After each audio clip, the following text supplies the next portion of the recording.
Hello, hello, hello. How are we doing? Welcome to WardiTV, where today we're covering the Kung Fu Cup. How wonderful. My plan is to go ShoWTimE versus Hero. The winner likely plays Rogue. The winner likely plays Clem. And I'm just going to park myself in this section of the bracket and just send it, because I think that sounds like fun. So, that's pretty much what we're going to do. And, yeah, we'll hopefully be able to get that started in just a couple of moments. So, give us a few here on ShoWTimE, both online. So we should be getting into that in just a couple and getting this underway. I've got Ellie here. She's camping out. She knows I've got half a bag of crisps left of my lunch, and she's just like, if I sit here long enough, I might just get some of that.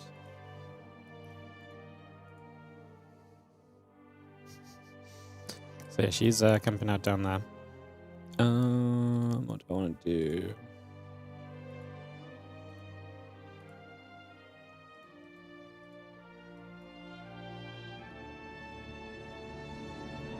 Cool. Alright, who's Shin playing? Shin's playing. Oh, that Alex is a cool one. Alright, yeah, we'll go over ShoWTimE Hero though. That just makes sense, I think. Solid start of the day. It leads into some good matches. Don't think there's really any need to do anything other than that. In terms of just catching the best games. Oh, hey baby, you've already had a crisp, so you're not actually going to get more? You've already had a crisp. Is your camera plugged in? No. So no one can see you doing your super happy face right now. That's why you probably got a super happy face on, because you don't like looking happy on the camera, do you? No, you don't. Oh, there you go. There you go. Mothership coming up for Hero and ShoWTimE opening game. Get this ready to go.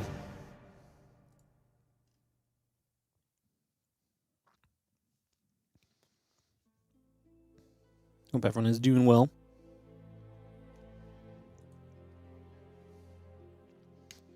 Everyone's having a good day. Welcome. Again, excited to kind of take you guys through the games of the day. Should be fun. Should be a good time. Yeah. It's crazy. Right now, every time we cast something that's not Team League, I get so excited because I'm just like, wow, this is going to be such a chill day. That said, we are pretty much through the most strenuous parts of Team League, so those parts of it are coming towards a close, which is nice. As we get ready to go.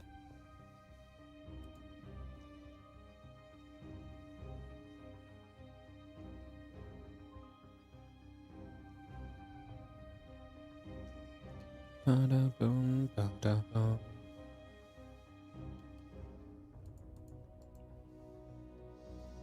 Yeah, we're in the lobby. We are just waiting. Hero's in charge. He's AFK. He went to the bathroom, so he'll be back in a moment, I'm sure.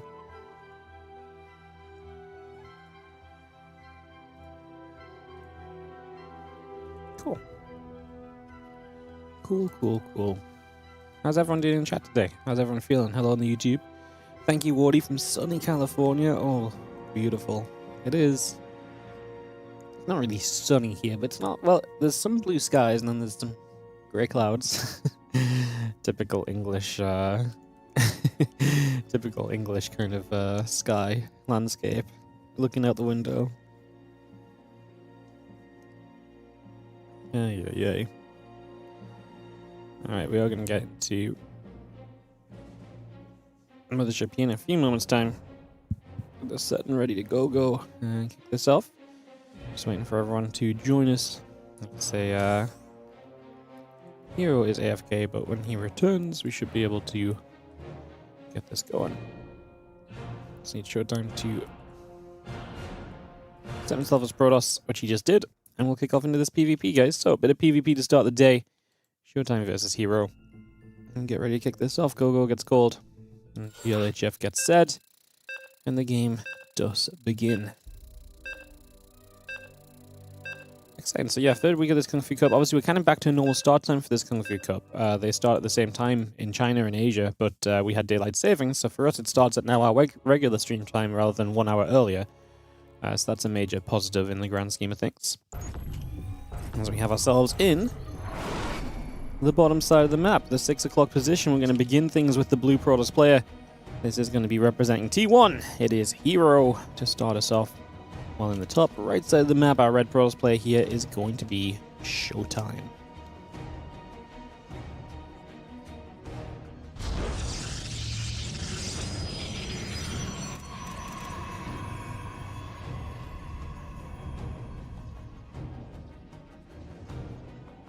Give me 2 seconds, guys, and I'll get straight into casting properly.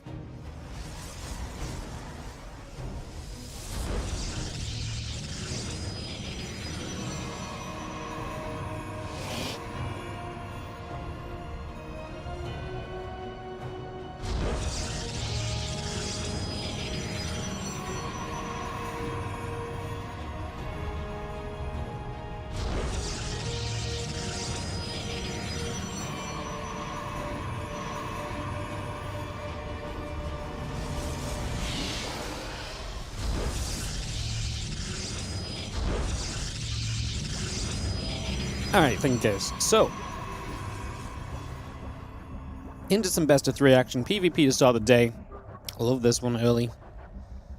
Not so much for these guys who have a difficult matchup, but love it for us. You can get to watch a great matchup right from the very start of the day here. So,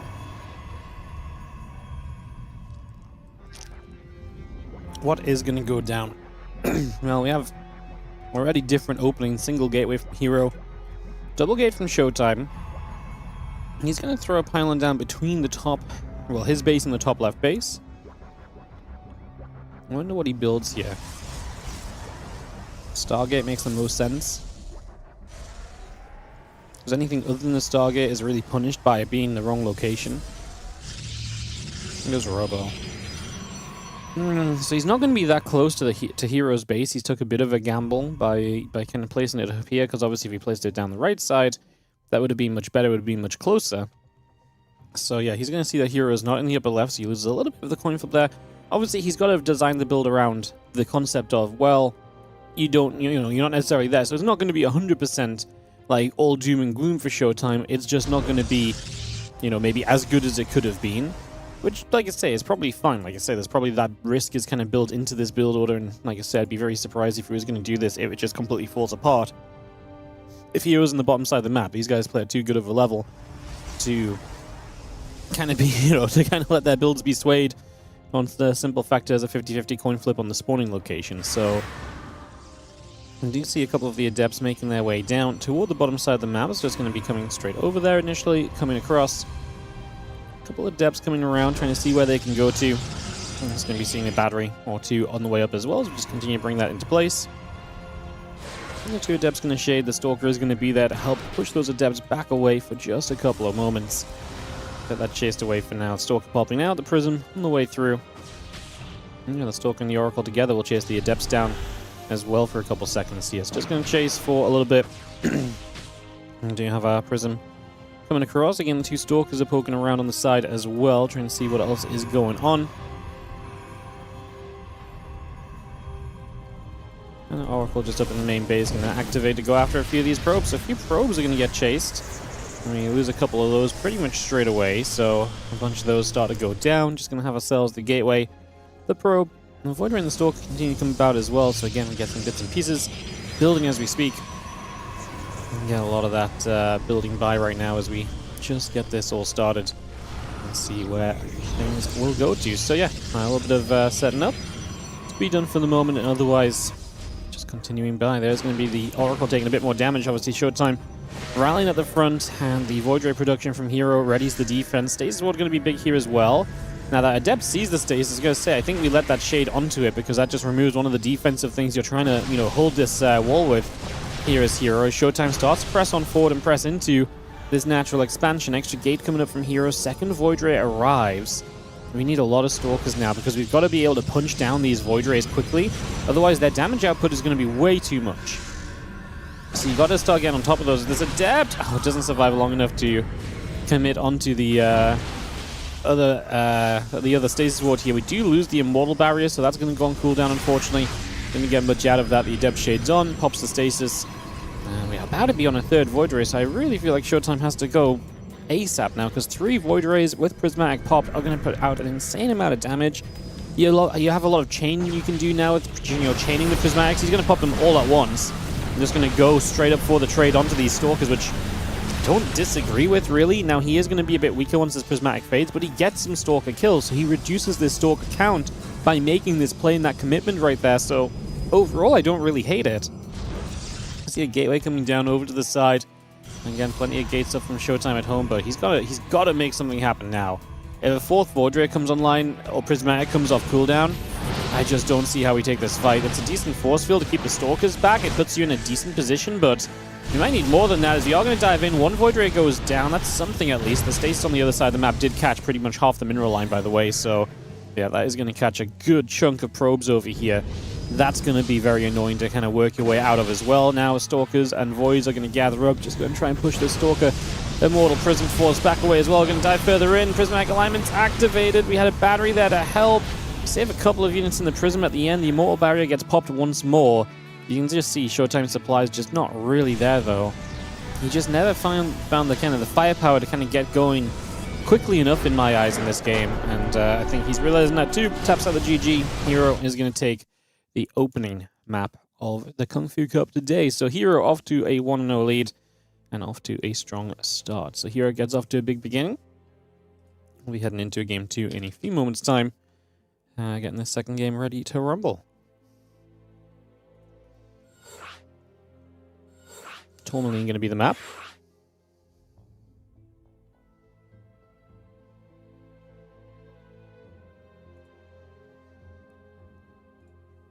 And we'll get into the second map here in just a second. Everyone's in the lobby. Is West Central? Is it West Central West every week for Kung Fu Cup?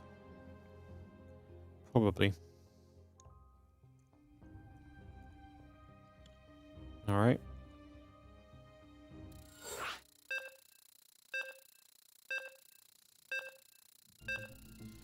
All right. So,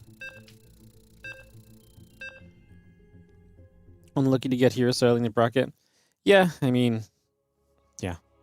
At the end of the day, right, you can kind of look at it like, well, I might have met here in the round of 8, and if I lose to him there, then at least I didn't play 2 more rounds before I get to prize money. Yeah, top 4 get prize money, 8th place get Kung Fu Cup points, to be fair, so there is something to be claimed. Look at Kung Fu Cup taking the WardiTV Monday point system, huh?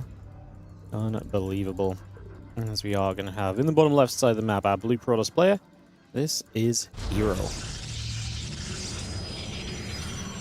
Up against the red Protoss on the top right-hand side. He is going to be down a game. It is ShoWTimE.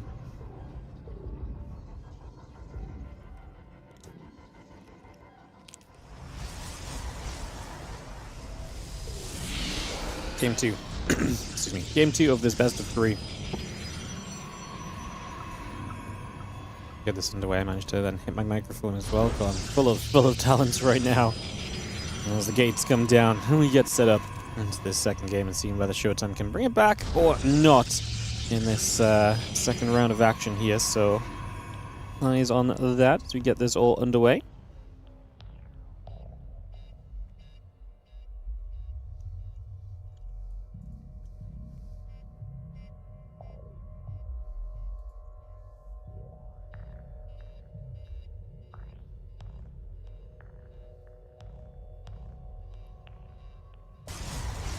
Two gates coming around, so this time it is not going to be as fast of an expansion from Hero, at least.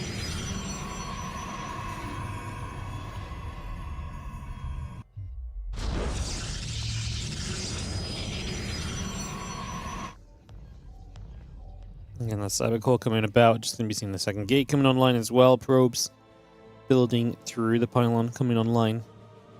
And get this underway initially.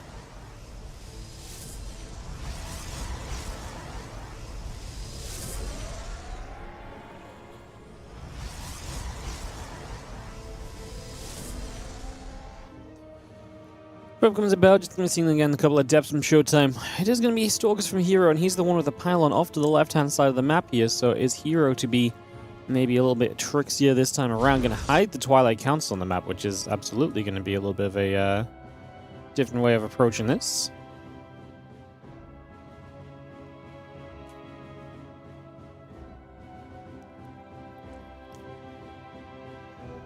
Yeah, Robo coming about, the Adept coming in.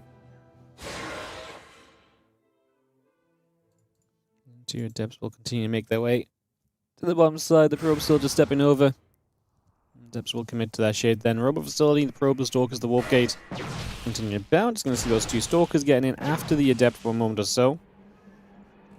There's the Blink on the way from Hero, so not going to hide a Dark Shrine, just wants to hide the Blink.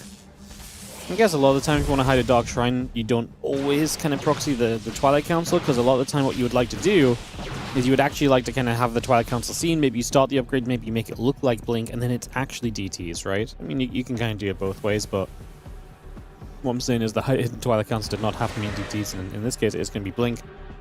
So Hero's going to try and get into an aggressive Blink play. Now ShoWTimE's playing Robo. Prism build, and the problem is Prism's not going to help you defend too much against the Blink. Long term it will, but not if you get aggressive and you lose the Prism initially. That could be where this goes very wrong very quickly. So have to be careful with this Prism, trying to figure out what's going on. The Immortals are going to do a lot for you defensively in this game, and that's why the Prism is so important too, because that's going to babysit these Immortals and kind of cradle them when they get into trouble, bring them back out of the fight, and, you know, really kind of give them like this second life that the Immortals, you know, they really do need. So you have the Adepts going to lift up into the Prism right there. Just going to have the two Adepts going to shade, two Stalkers in position, just going to go after the Prism as well for a moment. And again, Immortal, Battery coming around, a couple of Adepts will be there, Stalker's going to shoot. Bit more damage being done, all three Stalkers going to continue to chase for just another moment or two here.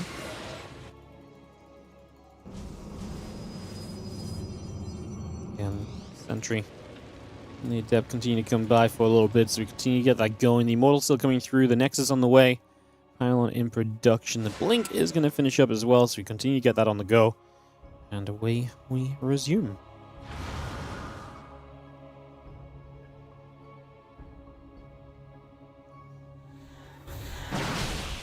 Stalker's actually going to get up. We are going to save that one. Nice job from ShoWTimE. Oh, Force Field! Oh no, well, we had Blink anyway, I guess. It probably doesn't matter. I was like, the Stalkers are slipping through, but yeah, with Blink anyway, it probably doesn't matter too much.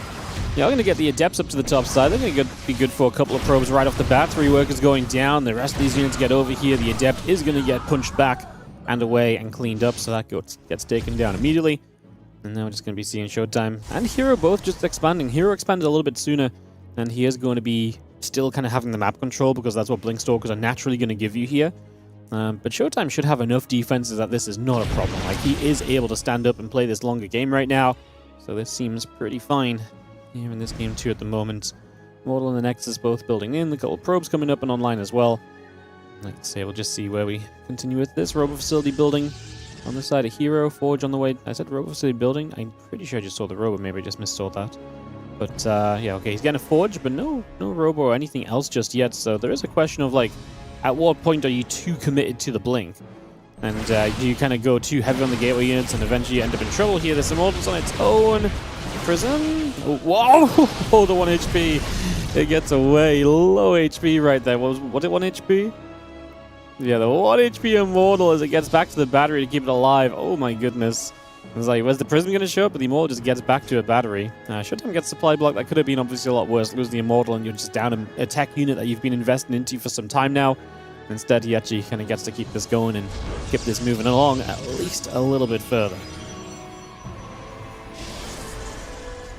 And that moving about, the Immortal still Corona boosting along as well, so we keep bringing that in. The Prism is going to be there, and again, +1 in the Glaives is going to be the upgrade from Hero. So looking to get into the Glaives as a follow-up here. Glaives has been such a core part of PvP as of late.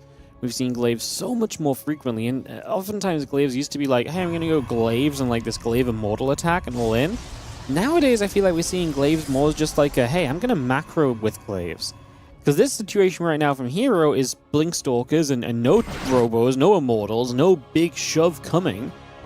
And yet Glaives is invested into here. So we're seeing this Glaives actually becoming much more of kind of a prevalent feature in this PvP matchup, which is kind of fascinating, honestly.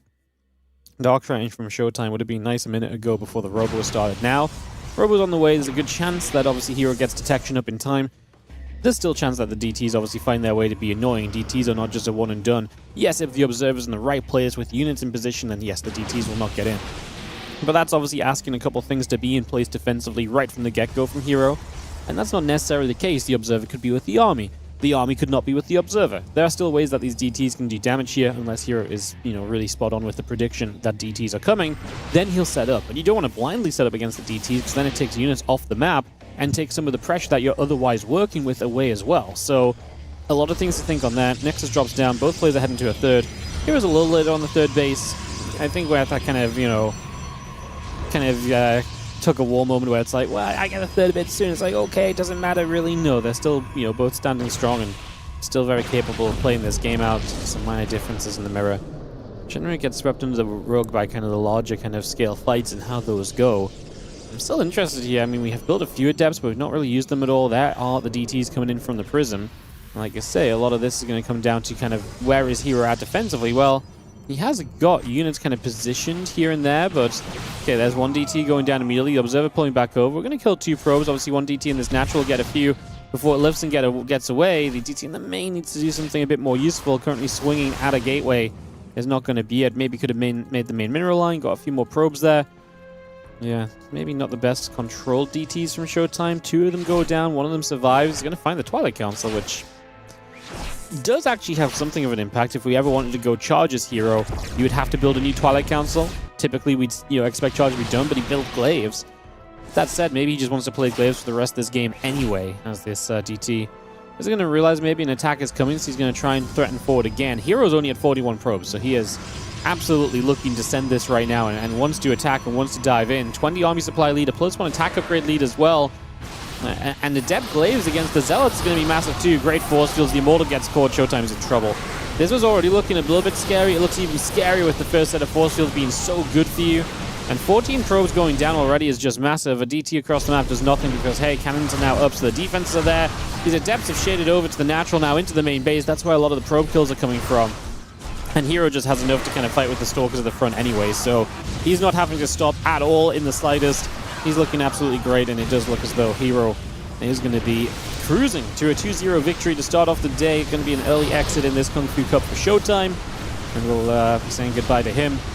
But hello to Hero, who will be obviously moving on through to the second round. Now, we said that that's probably going to be against Rogue.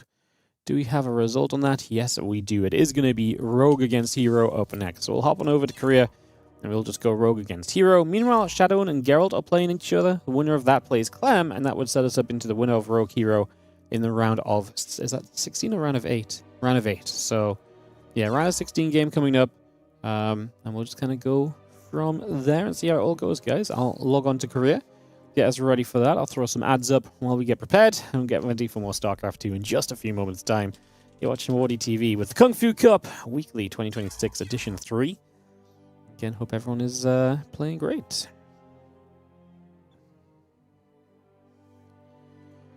Alright, yeah, Rogue and Hero should be ready to go in just a few, so we'll get ready for that, guys. Get ready to kick this off and jump into a little bit of PvZ in the next stage and get this ready to rumble. Very exciting.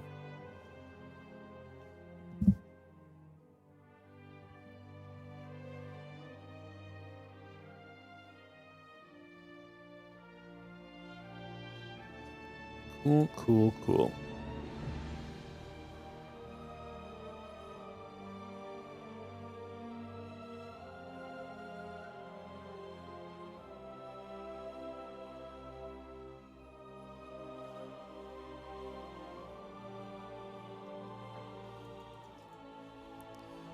So, we are just going to take a moment here, guys. As we say, it's going to be Rogue and Hero for us up next, so we'll just keep our eyes on that getting started and get ready to jump into that ZVP as one of our Zergs of the day. Welcome into challenge. Shin has already advanced through. He's going to play against Zaun in the round of 16. I feel like that happened this week in the Monday Cup as well. But yeah, Shin against Zaun. Solo's in this bracket as well. He's going to actually probably have Yakov in the round of 16 too, so some Zerg on Zerg kill right there. That's kind of where we sit. So yeah, like I say, we'll go Rogue versus Hero. There are plenty of cool games coming up, guys. Like I say, I like this section because it goes Rogue Hero, and the winner of that likely plays against Clem, and that just sets us straight through the round of 8, and from there we're pretty much joining the mainstream for the semis and stuff. So I think that one is a pretty obvious kind of just route to take. I think it just makes a lot of sense for kind of where we're going to. So yeah, we'll kind of go down that that route, as it seems as though. Oh, I thought they were going in game, but apparently not just yet. So we'll give it a few more moments before we're actually ready to begin. Excuse me.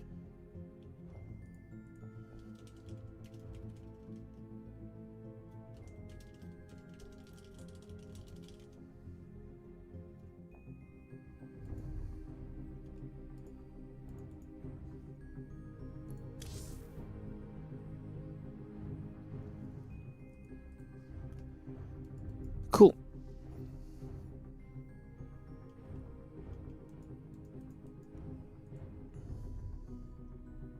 So we'll jump into the hero game here soon with Rogue. Just as soon as they get vetoed up and ready to party. I'm a slave to the clickbait games at the moment because we've obviously been doing Team League, and Team League's not great for YouTube uploads. The best of one feature, the fact it's multiple players in each series, it just doesn't vibe well with my YouTube algorithm, so I'm going to be skipping a lot of the Team League, like, actual individual uploads, unfortunately. Yeah, I'm going to be skipping a lot of those, and so I'm kind of like, all of a sudden, I'm down 2 weeks of content for YouTube, so I really need to kind of hit the clickbaity games on the on the Monday Cups and the Kung Fu Cups and stuff like that to keep things moving along nicely, so, yeah, I'm just gonna follow the heavy hitters today, guys. There's not much. Yeah, Roddy just messaged me asking about Shin Zhao. I'm like, I actually think Shin Zhao might be a more fun match, might be a more even matchup. But honestly, yeah, Hero Rogue. I honestly think Rogue actually has a good shot of making this kind of fun as well. To be fair, so we shall see as we hop in and get ready to go on Old Republic in just a second. Alright, hi and go is being called. Ready is happening, and we should be able to get this going in just a few moments' time. Looking to start this off. 5, 4, 3, 2, 1. Boom. Into Old Republic for map number 1 of this best of 3. And we kick this into action, guys. So Rogue against Hero, game number 1 of our second series. A round of 16 games in today's Kung Fu. They're going to restart because I think Steadfast asked them for an observer mod. So we will just come out, rehost, and go again, apparently.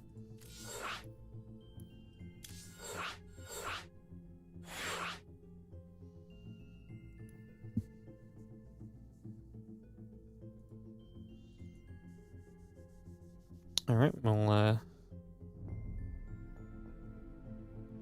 get this started in just a second, guys. Countdown is on. And yeah, a second attempt at going into this round of 16 matchup and get this ready to begin. So, kicking this off, getting this going. Very exciting.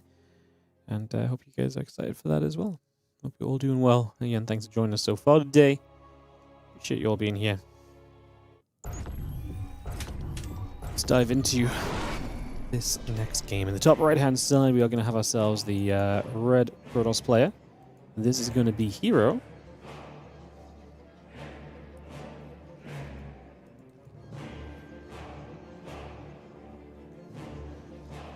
Up against our blue Zerg in the bottom left-hand side of the map. It is going to be Rogue.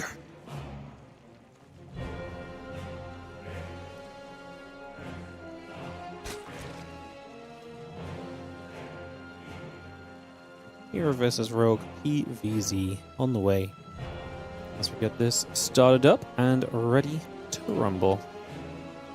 Excited to see what our plan is going to be then as we get this started. We are just going to be seeing the gateway coming through, adding on a probe, hatchery, a couple of drones, continue to produce by as well. So we just bring that up into play, get that started up, and like I say, rolling here for a couple of moments. See what exactly these two are gonna give us. Sit back, relax, and enjoy some ZVP between a couple of kind of crazy ZVPers, right? I mean, especially, yeah, I think especially, you look at Hero here. He's a bit of a wild man, but so is Rogue. Rogue's not afraid to kind of go a bit crazy and to do things in a little bit of a wild manner as well, so we'll see what happens as we get this underways.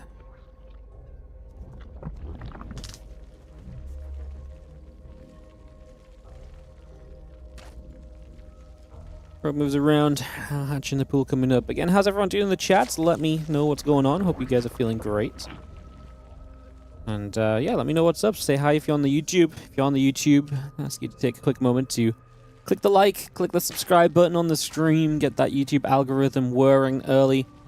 Greatly appreciated if you do. It's easy, it's quick, and like I say, it really does help a lot. There's a reason I have to say it every day.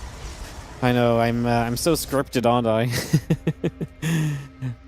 It's funny, but like I guess I never thought that the words I would most say in my life are hit that like button and subscribe. But yeah, we gotta say it all the time. It is genuinely important, and it does a lot. So check that out. Give the like on the YouTube. We've been pretty good on the YouTube streams actually. You guys are very consistently hitting 100+ likes, but that just means we can challenge ourselves to do more. Like, let's try start getting 150, you know? Let's try start getting 150 on the regular would be amazing. The phrase I say the most is get this underway. Well, yeah. That's my safety phrase of, like, I am a bit distracted of, like, what's going on. Like, I may be, like, doing something on the second screen, like, looking at the bracket, or checking something that someone said in chat that's interested me, and stuff like this. And then I'm just, like, talking at the same time. It's my natural go-to of, just, you know, I need another couple seconds before I'm actually ready to pay full attention. I could probably just shut up and not say anything, but it's like I feel the need to say something. Yeah, it's a very real thing. I'm so scripted I could be replaced by AI. Probably not, though, because the AI would be like, wow, you really say this too much, so let's just stop saying that and just say something like, let's find a different phrase, you know? And it's like, all of a sudden, the next thing you know, it's like, oh, what? it's like wait, that's not Wardy. He's not saying the useless stuff as much. So maybe my useless nattering on actually saves me from the AI overlords. You're unretiring Risky. That's extremely exciting.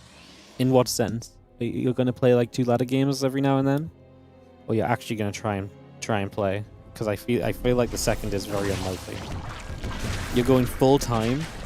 What, as the only Zerg in existence in Europe, basically? So you is it because some of these cups are offering the highest Zerg player gets a bonus prize pool? You're just like, wow, all I have to do is sign up. Sick. So sick. It's a good money maker, man. I'm gonna be Serral. Oh yeah. That's some strong words, mate. I look forward to it.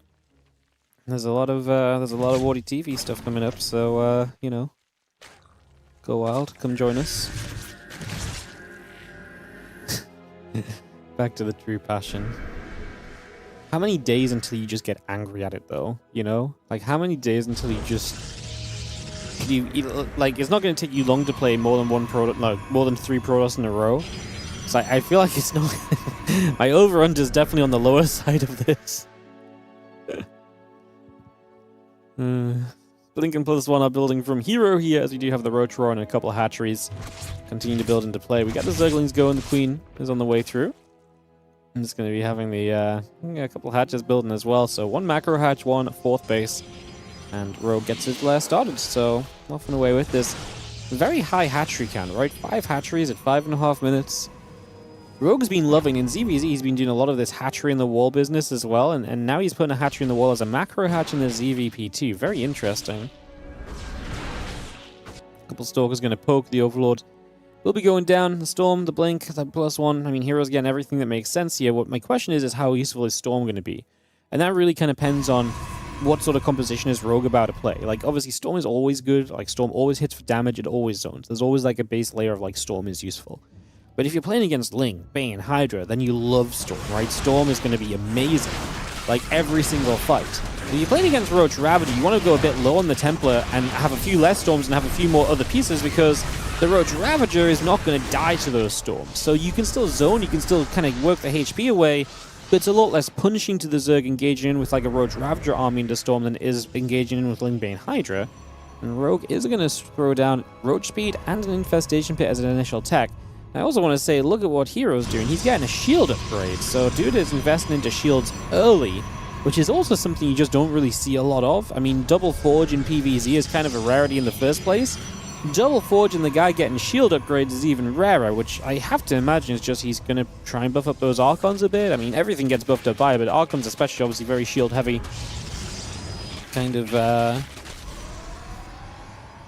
interesting. We do have the Baneling Nest, the Infestation Pit continue to come by. Flings, the Roach Speed continue up as well. We're just going to be seeing another Queen coming through too for a couple of moments.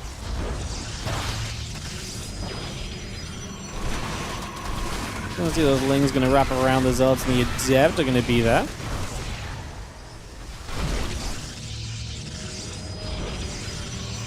Just going to be seeing the Oracles coming about. The couple of Adepts are going to be there, able to clean that out, able to push that away. Still got the melee upgrade in the Burrow.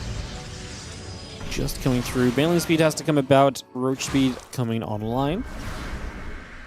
Let's see, there's a couple of Oracles are still firing. A couple of Adepts will shade back as well.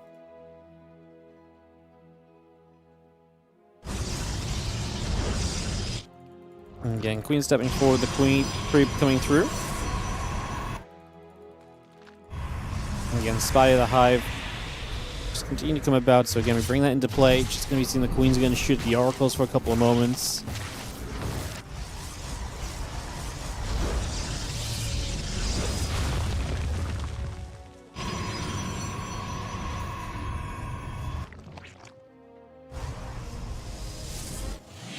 Again, yeah, Spy on the Hive continue to come online, so we got that on the way. Just going to be seeing the melee upgrades coming through. The Banelings coming up as well. I mean, Rogue is just accelerating to late game, I guess. I mean, Hive on the way, the Spy coming up, getting into Lingbane kind of after a Roach-based start. So, Lingbane, Roach Ravager. No missile upgrades, so the Roach Ravager pod is not going to be super something we're going to kind of double down on, I imagine. Hive is done, so what are we doing with the Spy? Are we rushing Broodlords? Is that a thing? If we rush Broodlords, do we die to this +2 shields finishing and Hero shoving? Maybe. Like, if Hero built a ton of Archons right now, Rogue does not have a lot of great stuff to really deal with, like a ton of Archons, quite simply put.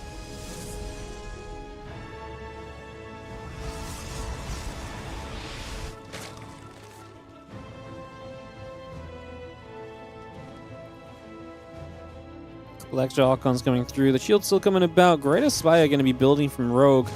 Extra Zerglings on the way. Queens are going to be firing, hitting the Oracles for a little bit as well. Still got the Immortal and the Prism continue to come up again. Gates and cannons keep on coming online. The Lingbane gathering on the left-hand side. Just going to have the Queen. Just going to be pushing back on those Oracles as well. Back down to the bottom left-hand side as we do have the Lingbane Roach Ravager force still gathering in the center. 7 additional Corruptors continue to come through as well.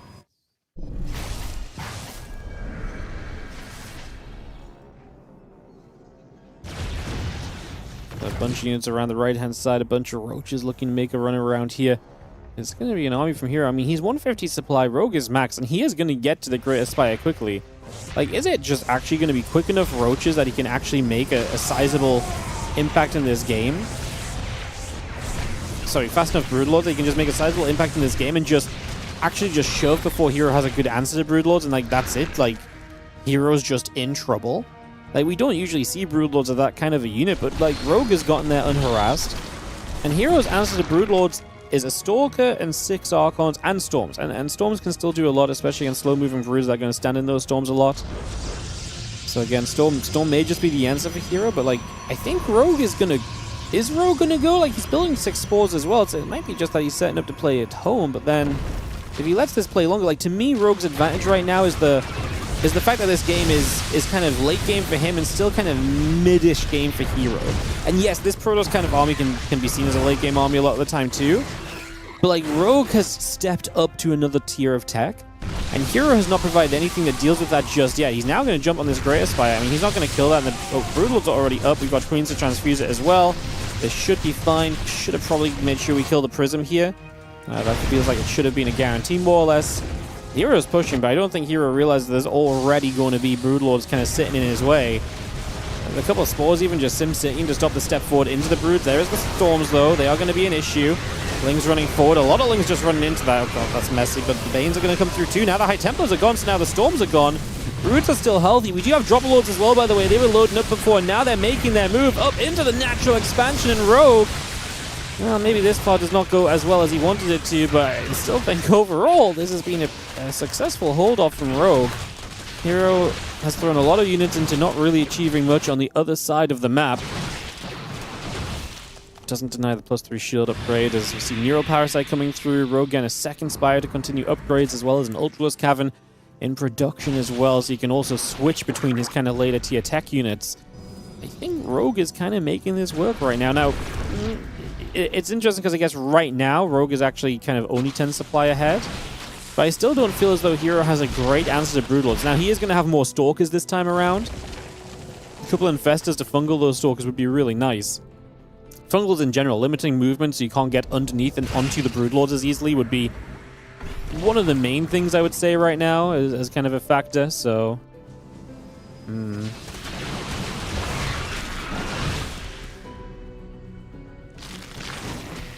Well, we're just going to be seeing the Archon stepping forward. Broodlords are going to fire up. We are going to see High Templar going to throw a couple of shots in.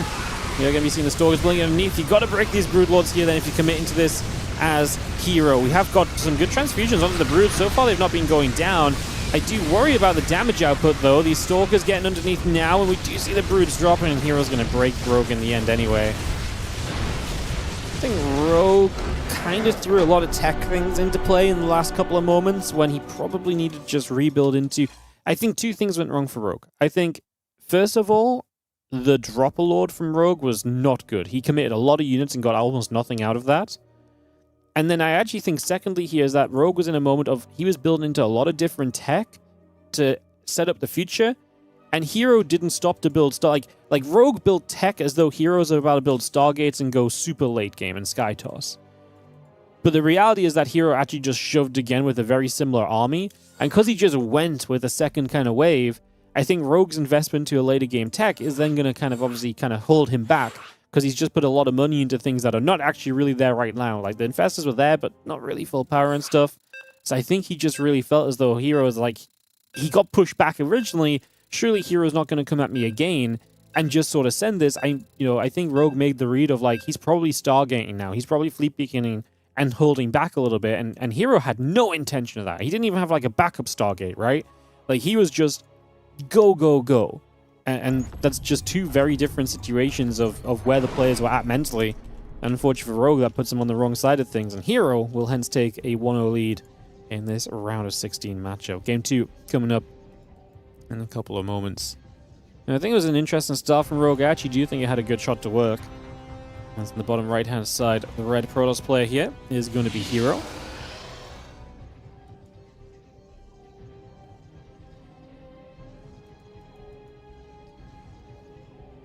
And in the top left-hand side, our blue Zerg player is going to be Rogue.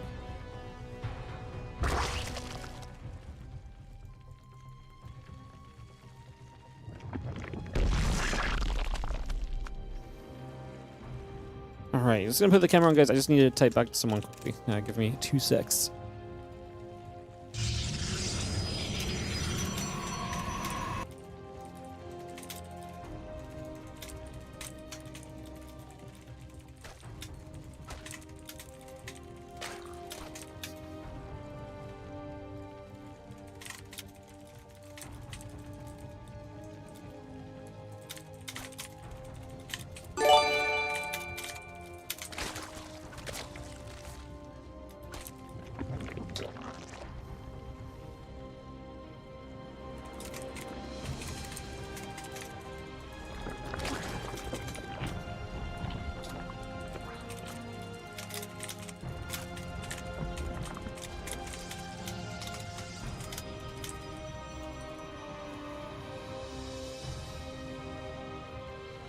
Alright, so drones coming about, hatch gas and pool coming through. Just going to be seeing the Nexus Cybercore and the Assimilator continue to come around. And it's going to be seeing where we get to.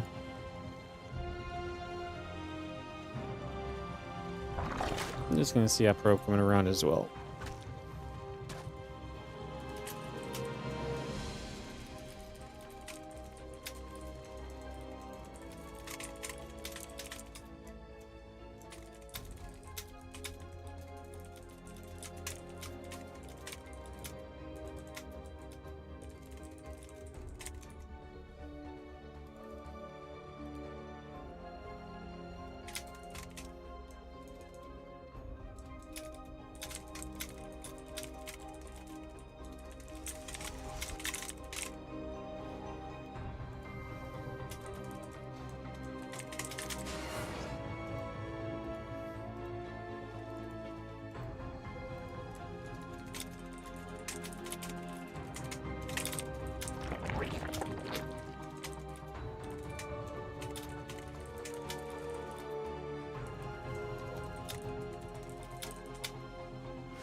Alright, taking some damage, ling speed, and a few drones coming about as well. Just going to have the Nexus and the Oracle and the Warp Gate continue to come through for a few moments.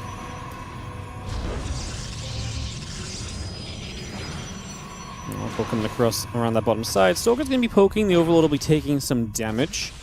Just going to be having the Nexus and the Gateway coming through for a few moments, so we continue to bring that online. Again, Oracle coming about, the Warp Gate continues to come through for a little bit. Just going to see that Oracle heading down the bottom right-hand side. A couple of assimilators still coming into place. And yeah, that Nexus coming through. Trial accounts on the way. Gateway building by. Additional Zerglings, Overlords, the Queen continue to come up as well. I'm just going to be seeing the Oracle still heading toward the upper left-hand side here for a couple of moments. So, continue to bring that about. Again, the Lings and the drones continue to come around as well. Just going to see those two Oracles gathering onto the front. Do have ourselves another hatchery being built into the front as well. So fourth hatch going to come down into place for the moment. Get that into play. And got a few Zerglings going to show up to try and put some damage out too. Thank you, by the way, News Anger, for the 2-year resub on the Prime. Appreciate you. Thank you so much. Sorry, I didn't see that while I was tapping away. Appreciate the resub, mate. Thank you very much. Indeed.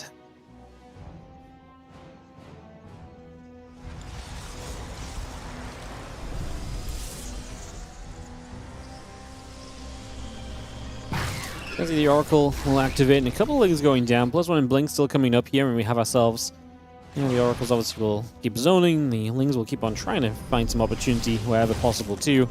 Not much being found just yet, however, as we see the Zerglings still gathering up. +1 and Blink is coming around, the Oracles will move over, and just going to be heading themselves over to the front of this base. A Creep Teamer at the front. Gets picked off already. A couple of Queens are going to be there. We see a couple of drones already kind of taking some damage and going the other way. Oracle very nearly going down.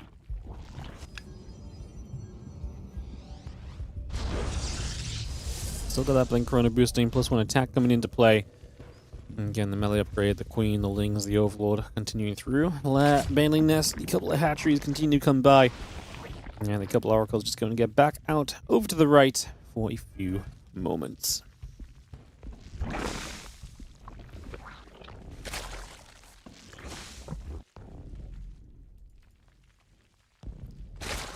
Well, that lad just comes into play. And again, the Queen, the melee upgrade continue to come around here for just a little while. We get the extra drones and the Lings continue to produce through as well. The extra Zerglings continue to come about, and the Stalker's going to be there. It's going to be seeing the Creep Tumor going down. The Overlord again still stepping up for a couple moments. And it's going to be seeing the Hydra Den melee upgrade, Bane speed. Again, all these bits and pieces coming through for the next few moments. Here, Stalker's going to get in after the drones. A couple Queens going to get jumped on, so they're going to start taking damage. The Lings will go in after the rocks. Turning that out for a few moments, and again, the Stalker's still pushing. A couple of those Queens still going down. We pull back over the left side. Here, just full aggression in this game. You can see with the setup here, the attempt to basically say, hey, look, I'm locking down into a continued attack. This is one of those things where it's like the Lings are obviously very good against the Stalkers typically. They need to start fighting here. These Warp and In Stalkers actually blocking a bunch of Lings from surrounding. So those Warp and In Stalkers actually did way more than I think was expected of them. The Queens actually do get an Oracle. That's good. Any sort of thing that goes down that removes the damage against the Zerglings basically is going to be a big win. However, Rogue's Ling numbers are not holding up. 8 more Stalkers on the way. We're so close to +1 melee.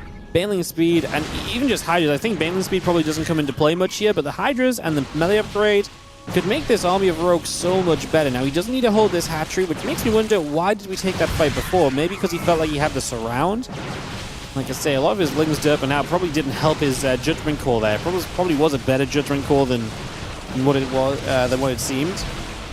As these Stalkers step through, it's going to be pushing forward. Hydras obviously are important. If you get enough Hydras up behind this, you can get the damage output that can really make a difference. The question is going to be, can we get enough of those Hydras up, and can we protect them long enough for those numbers to kind of rise into a more meaningful kind of, like I say, place at this point in time. Queen's Lings Hydra still gathering. The army supply just is not there for Rogue, as Hero this time is pushing through quickly and comfortably on 10,000 feet and looks to get himself 2-0 into the quarterfinals. Very likely plays against Clem in the round of 8, unless Clem has himself an upset in the earlier rounds. Maybe if Clem's playing Protoss, maybe that's less likely. But yeah, it is going to be Clem currently playing Geralt. I'm going to hop to Europe just in case we can catch that at all, guys. So I'll just go straight to EU and see if we can catch that. Hero will play Clem or Geralt. They've been in game 10 minutes. Okay, so nothing too crazy there. But I do see TKL online, which means he's probably casting it, which means we can probably watch it. Yeah, they're in game number 1, which means we'll be going into game 2 of this when available. But what we'll do right now is we'll just jump in and cast this from the... Yeah, we'll just jump in and cast this from this point of view. So we'll jump in. So this is TKL. It's the French stream. Obviously, we're not going to be showing you guys the French stream audio. Otherwise, we'd have French casting. Wow, Clem just stepped through those storms, by the way. My goodness, that's that's kind of crazy. TKL pointing out that the resource lost is heavily Clem favored. And I think Clem might have just won the game with this. So this is what's going on in the other matchup. Clem is stomping through this army of Geralt, and Geralt has a ton of money to spend, but it's only minerals. You could warp in 20 Zealots. 20 Zealots doesn't really help you when the army is going to pick away at them so easily. There's no support for them. Like, they're not even that tanky. It's 1-1 upgrades on both sides of the map, so yeah. So yeah, I think this one is probably going to be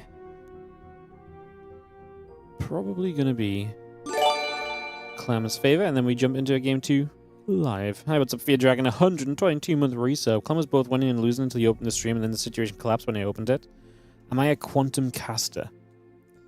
Yes. No further comment. No further comment. I'm just I'm the quantum caster. Yeah, that sounds cool. I don't really know what it means, but like, sure, we'll go for it. Sounds good enough to me. Hope you're doing good, Ravi. Why are you awake at freaking 5 a.m.?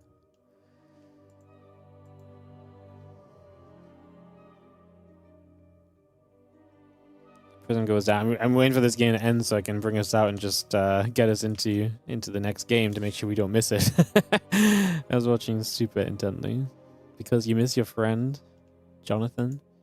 I don't know who that is, mate. Ay. You know, a real friend would finally learn how to spell a friend's name correctly, you know? is what it comes down to, so... So yeah, Shin beat out Zaun. So Shin is in the round of 8. Creator beat out Classic. So Classic gets knocked out today. Creator's in the round of 8. Kira and Percival. It's going to be the winner of Kira Percival goes up against Creator. Ryung or F91. So probably Ryung plays Shin in the round of 8. Bjorn beats Shameless. So he's going to play Sola or Yakov. So probably a TVZ Bjorn against Sola. And obviously Hero is waiting for the winner of Clem and Geralt. And we're all obviously looking to cast Clem versus Hero. So... yeah, I mean, honestly, Clem Hero has been pretty one-sided to Hero lately, but you can't not cast Clem Hero because it's just, like I say, I'm on the clickbait mission today. I've got YouTube videos to make. So, yeah, I've got videos to make, so I've got to do my thing. All right. Let's get this going. Did I feed the dog? Sorry, I didn't read this one on YouTube, but yeah, of course I fed the dog. She's had breakfast. She's well fed. You might not seem like she's well fed because she shows up every time I have food and looks at me as though she's never been fed, but it's just a trick. That's what she wants you to believe, you know? That's what she wants you to believe.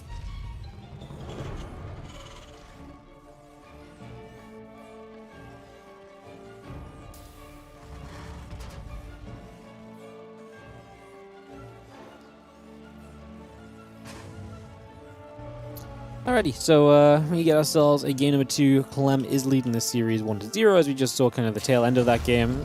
Got to maxed out armies, and Clem just absolutely swatted Geralt aside. Geralt's armies didn't seem great, a limited amount of storms, a couple of mortals, and then just gateway units, and it kind of just got blasted in the grand scheme of the fight, so I'm not sure if the early game had already kind of gone in Clem's favor and everything else, so yeah, there's definitely a couple of things you can look at there. But yeah, we'll get into this and see where we go. See what happens as we head into a game 2. Geralt versus Clem. Yeah, let's go. And you think Solo will make the final? That's a fun prediction, because he would have to go through the winner of the Hero and Clem and Geralt section as well in the semis. So that's a pretty bold prediction. Solo's been playing well lately, though. I've really been enjoying watching Solo. It's been fun to see him play.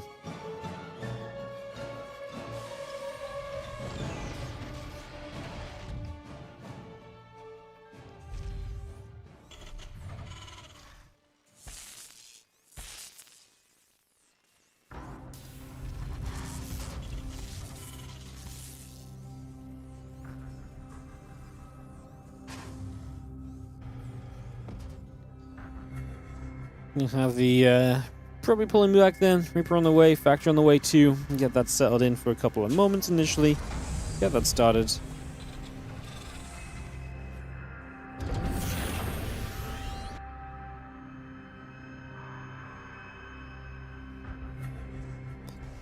Yeah, Stalker on the Wolf Gate, continue to come about here just for a couple of seconds, so we bring that into play.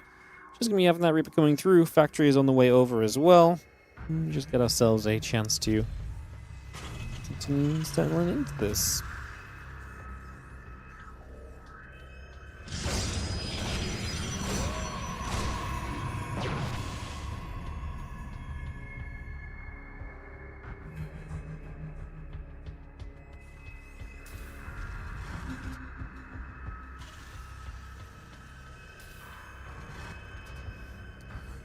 Probe coming around, just gonna check the natural out and get a little bit of a look to see what's going on here early and keeping an eye on everything. And taking a few moments, just gonna be seeing the Adept is gonna go after the Reaper for a couple of moments, a couple shots there. Reaper gonna be hurting. And then we do have the Stalker and the Warp Gate coming up as well. Twilight Council in production too. So you need to get that on the way. Nothing, yeah, really across the board, really kind of surprising here, right? Just very standard stuff. The Medevac and the couple of Marines will continue by. That Widow Mine and the SCV will continue into play as well. So we just got a lot of that into place at the moment.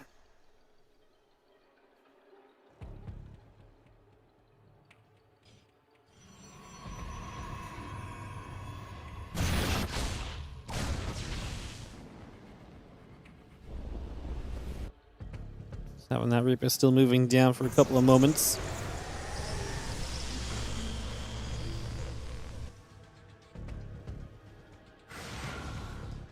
And a couple of Stalkers come about. Just going to be seeing the barracks and the orbital building through as well, so Clem is getting into extra bio units here initially.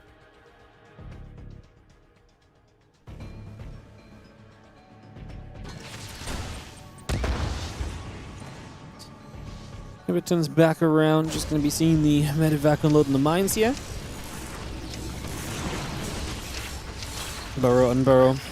Nice dodge into the assimilator to save one of the probes. Good move from Geralt. That will keep one of the mines alive in the Medevac. Just going to relocate that a little bit. And gets it turned around. Actually does find himself a probe there. Still has one mine active as well. And it's going to leave with this Medevac. Let the other mine get a probe. And just be happy that he's denied a good amount of mining time, to be fair, right? Those probes have been off the mineral line for a significant period. And Clem left before he lost too much more. So I think it kind of makes sense in the grand scheme of things. A very sensible approach to how you kind of go about that. As we do have the charge and a couple of probes continue to come through as well, so bringing all of that up and running at the moment. We're just going to check in over on the right side as well. Sees the Nexus building up here as well for a little bit. And is actually going to take a chance to turn onto this probe. So we're going to try and kill the probe off. Gets it. Probe goes down.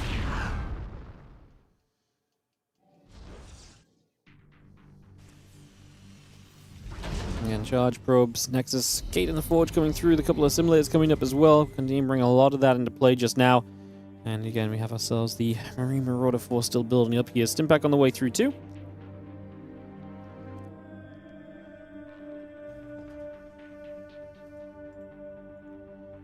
And Clem will settle down and we'll see if any player has intentions to get into the map. I mean, Geralt's finishing up his third base. Clem has the Raven at least to maybe harass with a little while.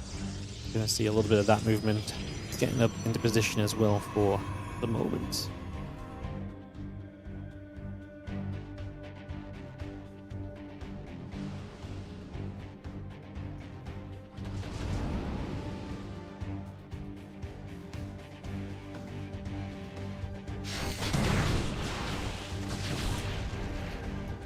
Let's see, the Stalker's coming about. Adept is coming through. Just going to be seen again. Storm charge. The armor upgrade coming about as well. So we take a couple seconds.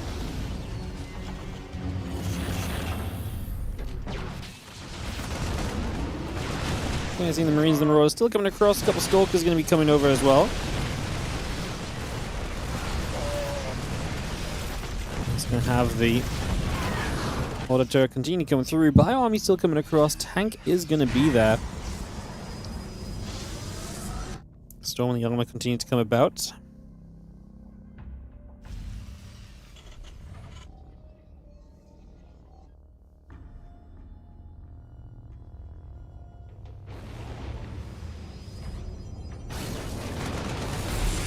You're seeing the Mandovac coming back around. Bio going to fight. A couple tanks going to set sieged. Just going to be seeing the Bio coming through. Just going to be seeing that Storm coming by. Just going to be seeing the tanks continue to pull back. Trying to get out of here for a moment. The Raven regathering. Clem just has a lot on this shove, as can be seen, and this looks as though we're probably going to be seeing ourselves a little bit of a victory screen from Clem, and hence the Clem hero matchup will be getting ready to start sooner rather than later.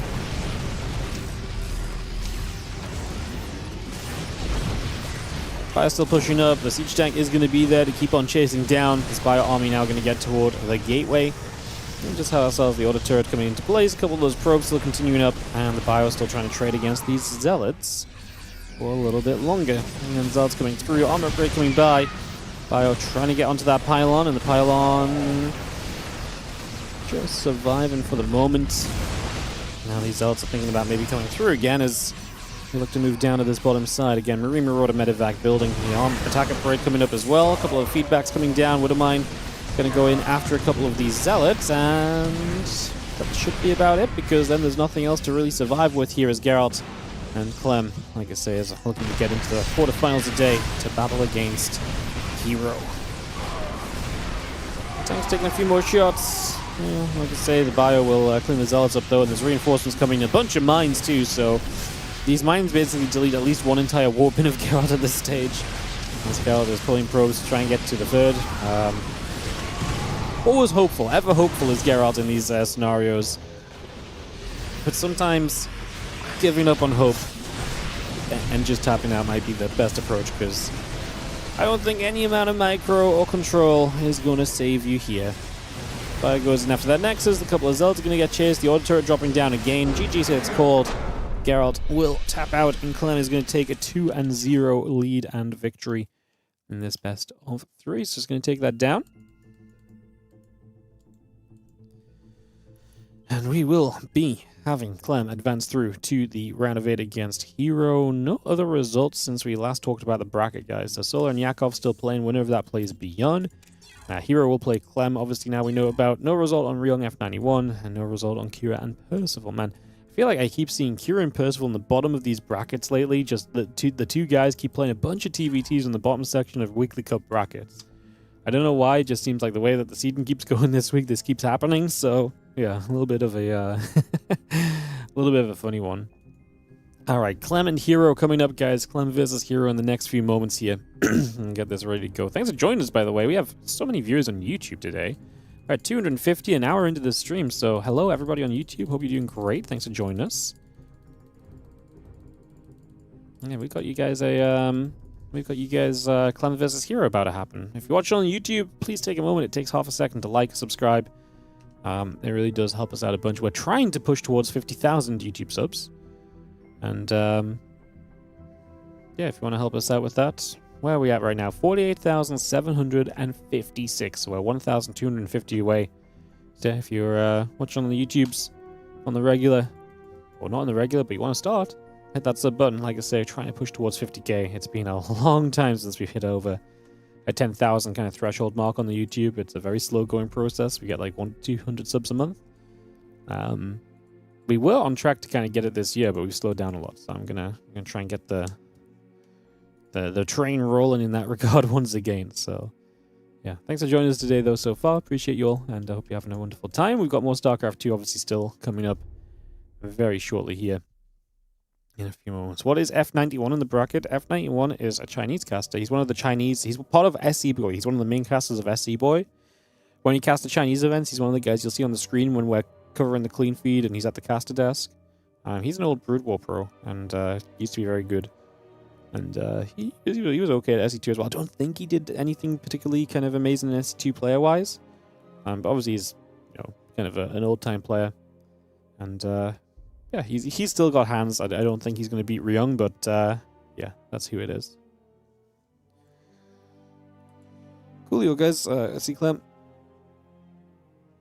And Hero. Oh, apparently Clem and Hero will start after the F91 versus Ryung game, so we actually have to wait for that to finish first. So we'll take a couple of moments on that, and then we'll be able to go.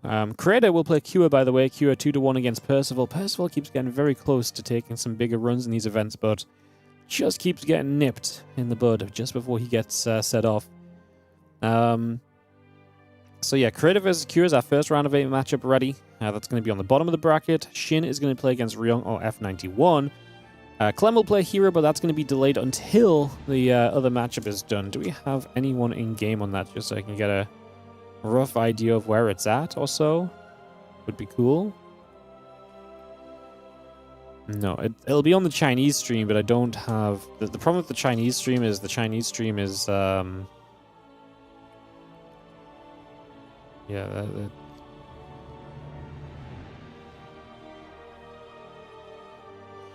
the Chinese stream is very difficult to watch with it being on the Chinese platform, so it's not ideal at all.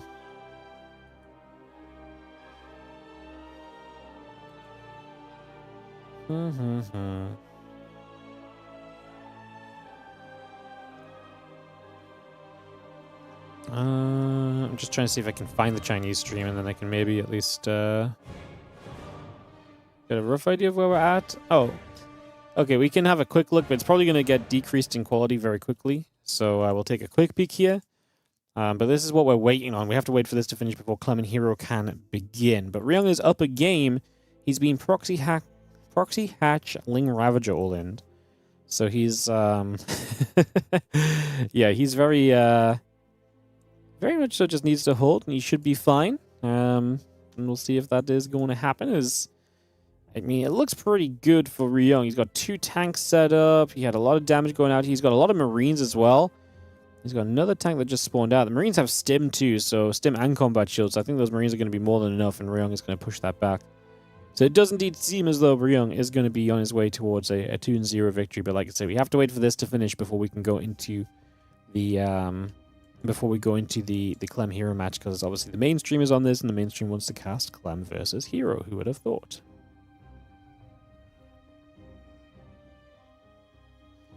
Couple of Ravager Bells. Just going to drop down for a couple of seconds. Do a bit of damage here already.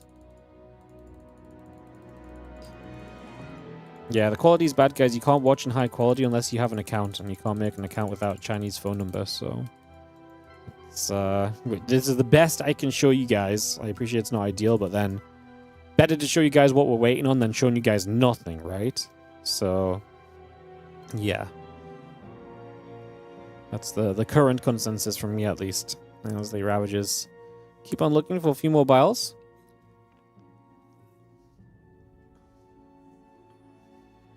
I mean, there's going to be another all-in shove to this. Whoa. That was not it. Those biles went... I mean, I felt like he wanted to bile the tank, and he never got close enough? No, that was not it, unfortunately. Ryung is moments away from winning this, guys. I mean, these lings are going to go down. GG gets called.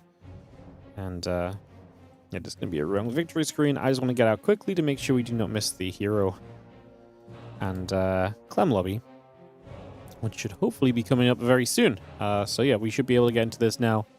So, yeah. But yeah, like I said, guys, I know it's low quality. It's the best I can show you it in. Unless there was a non-Chinese stream in the game, which is unlikely because it's not one of the better matches. Yeah, there's not really another way for us to show you guys things. So, we'll go hero vs. Clem in a few moments.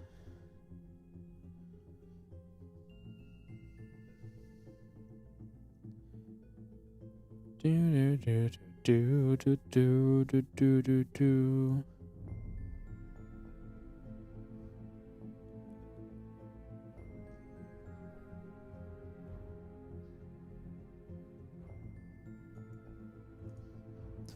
Alrighty, guys, we'll just, like I said, take a couple seconds.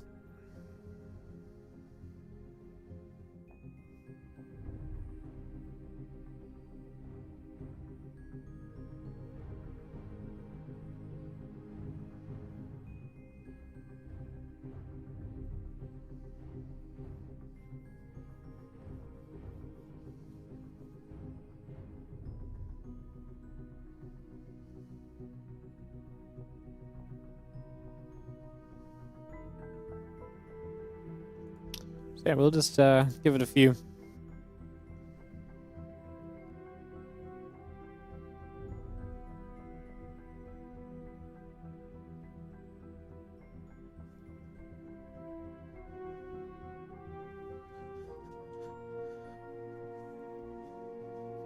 As there is the lobby, so let's get into this. And like I say, everyone is in here because who does not want to cast Clem versus Hero? So, take a couple of seconds.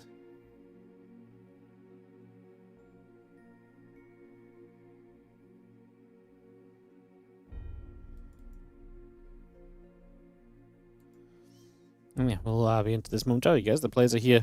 Everyone's here, I think. So, yeah, you heard Clem lobby. Perfect time to tune in. Yeah, Clem versus Hero as well. So pretty great time. Pretty great match we got on the doorstep right now, guys. Ready to go in just a couple moments. Picking this off. And a go-go is already being called, so we should be good to go. GLHF, go-go being added. And we kick off into 10,000 feet. So yeah, but the rest of the round of 8 is Ryung versus Shin, Creative versus Kua, and then Bjorn versus Solo or Yakov. Solo and Yakov still playing that ZVZ. Surprised me a little bit, honestly. So, yeah, that's still going on. But for us, it's Clem versus Hero time. I'll do a bit of an intro on this because it's probably going to be a YouTube upload. So, forgive me if I sell out. And you've already heard it all before. But if it's going to be a separate YouTube upload, it's good to do. In the quarterfinals of the Kung Fu Cup Weekly Edition 3 for the 2026 series, it is going to be a Protoss versus Terran. And of course, not just any Protoss versus Terran, but two of the top players in the world. Hero is going to represent the Protoss race, and T1 in the bottom right. He is in the blue, and he is up against the guy who he's had the number of quite a lot recently. Clem, our red Terran from Team Liquid, has just not been able to figure out this TVP matchup, especially against Hero. It's been quite a challenge for him. He's had a lot of losses lately. I would say it's starting to feel to me as though he's maybe even a bit lost in the matchup, but we'll see what today brings as we get into another TVP between these guys on the Kung Fu Cup quarterfinals. If you are tuning in on the YouTubes, I do ask again, as usual, just a quick note that obviously do consider hitting the like and subscribe buttons. Helps us out a whole bunch. It allows us to obviously grow the YouTube and hit that algorithm. So if you watch on the YouTube, whether it's on the live stream or on the live upload, you can click those buttons and it helps us out massively. More viewership means more StarCraft. Isn't that good? More StarCraft is good, is the real secret here. As we do, though, get into this game number 1. It's a quarterfinal matchup, and the winner of this is going to be probably the favorite in the rest of the matches. Classic has been eliminated. There's no max packs today either.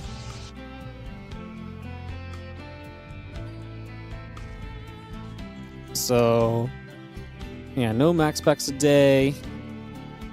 No classic anymore. The rest of the bracket is Solo Oyakov versus Bjorn, Kua versus Crater, and Shin versus Young. So I do think the winner of this has got to be the favorite kind of coming on through.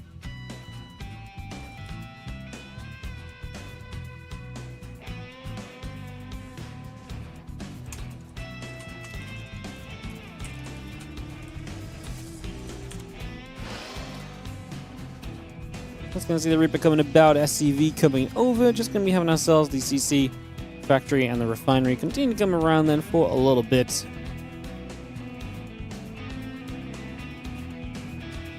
And trying to see what we can get up to. So we settle down for a couple of moments here. Just going to see the Stalker going after the Reaper for a little while.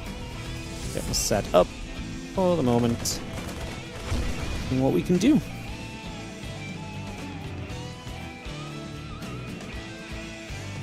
Reaper gets pushed away. I'm just going to be having the command center coming about as well.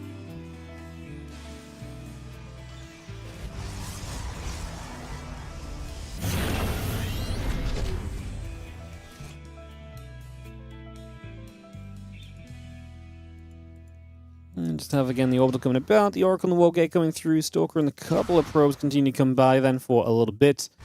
I'm just going to be having the tech lab finishing up on that factory. So we got that tech lab finished up here already. And I'm just going to have ourselves the Oracle still coming over for a couple moments. And yeah, a lot of little bits and pieces coming about right now as we just have ourselves the couple of Marines and the Cyclone still building.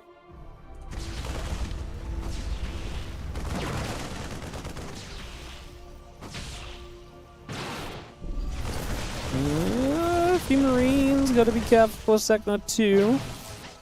I don't want to get too caught up for a moment, for too long. Yeah, we take a couple moments. Marines are going to step forward. The Oracle is going to go down, right? Cyclone pops out so we can kill the Oracle. Now we can get after the Stalker as well. This pressure from Hero is going to be shut down. So what, 5 Marines, a depot does burn, and then the Stalker and Oracle dead. Obviously commitment to afford Stargate here as well from Hero that will eventually go down too. So that's also maybe a bit of a factor.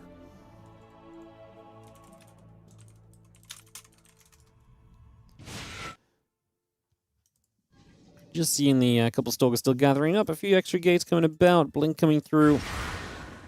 And have the Reaper coming over as well. A couple of barracks continue to come by. It's going to be seeing the medevac coming in with the little bit of a drop. I mean, we're actually going to see the Stargates. So you could maybe just divert and kill that pylon that's guaranteed damage quickly. So it might not be a bad one to look for here.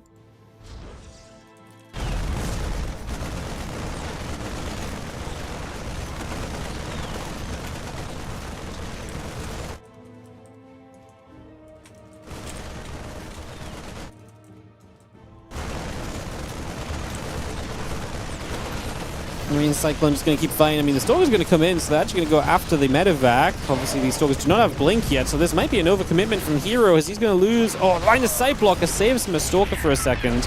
Medevac has to leave, so you actually only lose 2 Stalkers cleaning this up. I mean, it's still not exactly ideal, but... okay.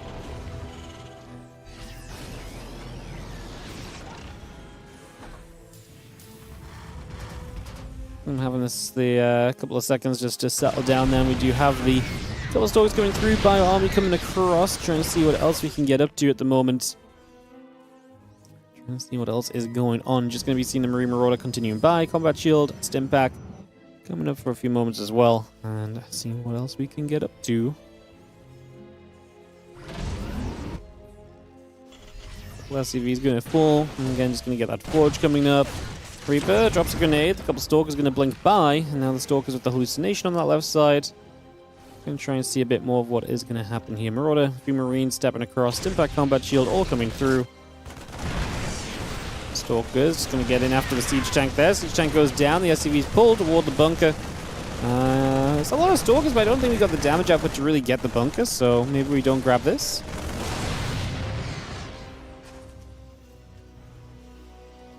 Again, Stimpack, Combat Shield, Medevac, Marine Marauder, all of that continue to come about here for now. Just deciding where exactly we're going to go at this point. Not completely sure.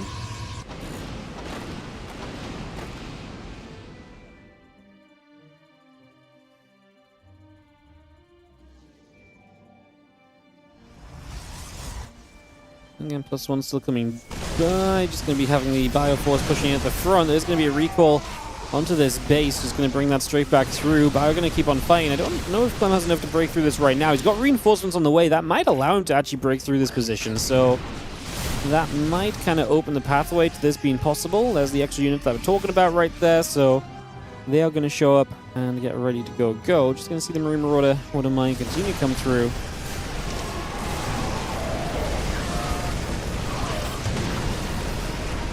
You've seen the Bio still fighting, a couple of Zealots, and the Stalker still going down. This Bioforce is trading well. Hero does not have the army supply to survive through this. The Sentries are going to get chased. They're going to get hunted. And I do think we're going to have ourselves a little bit too much in general here, as Clem probably can just keep going. A little Zealot warp in has scared him off for a couple of moments, but that shouldn't really be a big issue.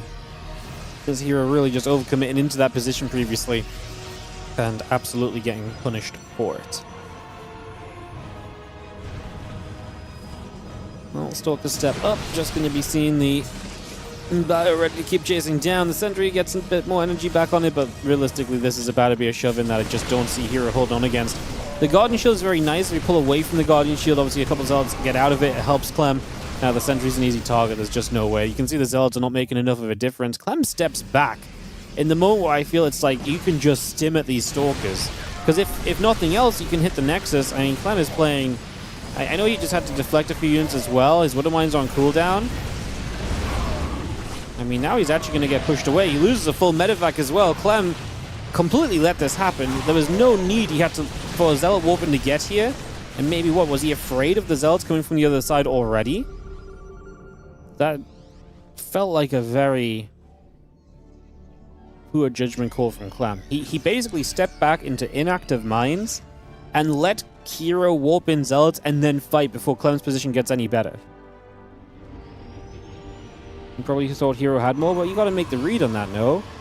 Like, you've seen him counterattacking you. You know what you've killed in this game. I think you've got to recognize the moment where, like, the man has just, like, he's losing this fight. It's not like Hero is kind of holding Clem off, like, super close or something. Like, Hero is genuinely, like, running away because he's just losing so much. I think that's the moment where you got to chase when it's only Stalkers left. And then if you see the Zealot warp and, you know, run back, but he had like 5 to 10 seconds to take advantage, I think, so...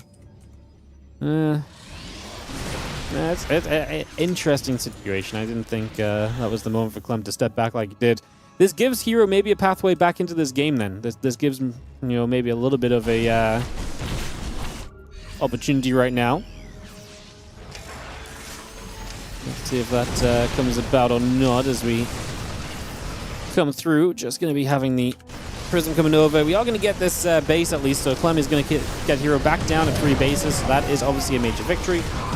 And it's still Clem controlling the game. It just got a little bit scarier than it maybe needed to. I mean, maybe we're hanging ourselves a little bit too much on that one moment. Like I say, to me, it opens the door for Hero to get back in. But I guess Clem knows that realistically that should not happen, given the grand scheme of things and where things should be able to go over the next little bit of time. Liberators are going to hold out here. A couple Stalkers going down. The Zealots are going to come through. The Libs are both going to fall. It's going to be seeing the Vikings getting chased. That's going to be seeing 1 and 2 going down. The rest of these medevacs still escaping up to the top. The Widowmines, the Bayouns all gathering together. Prism just escapes over to the right side as well. It's just going to get out of there for a couple of moments and just going to fire itself away and go hiding for a little bit as another scan comes down. Widowmine trying to get the Stalkers here. I mean, obviously Hero on the push. Army supply is not terrible for him, but only 1 Colossus. It's not a great army composition, I guess, is the real scenario. 2 more Colossus popping out would make it a lot better.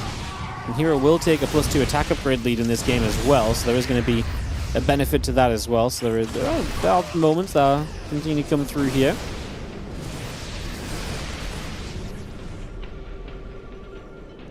Stalkers still tapping up. The Vikings, the Bayouns taking a few more shots, going back the other way.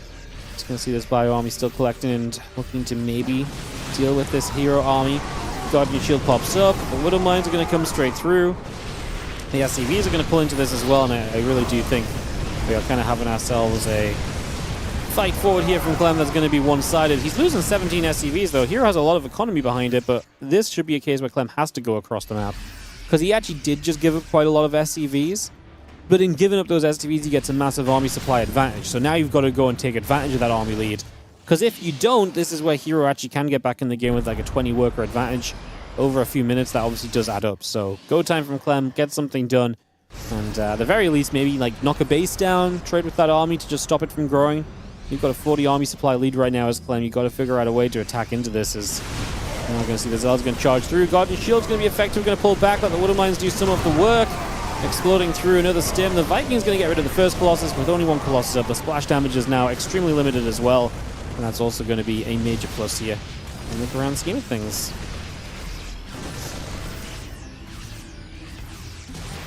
Couple Colossus gathering through. Thermal Lance still on the way by. I mean, like I say, Clem has just worked his way through the majority of this. It's kind of low HP on these units, so he might actually step back a second here. He's also low energy on the Medivac, so he might not want to go diving up just because the Colossus splash is going to add together quite quickly on this one. And those two Colossus together just going to be,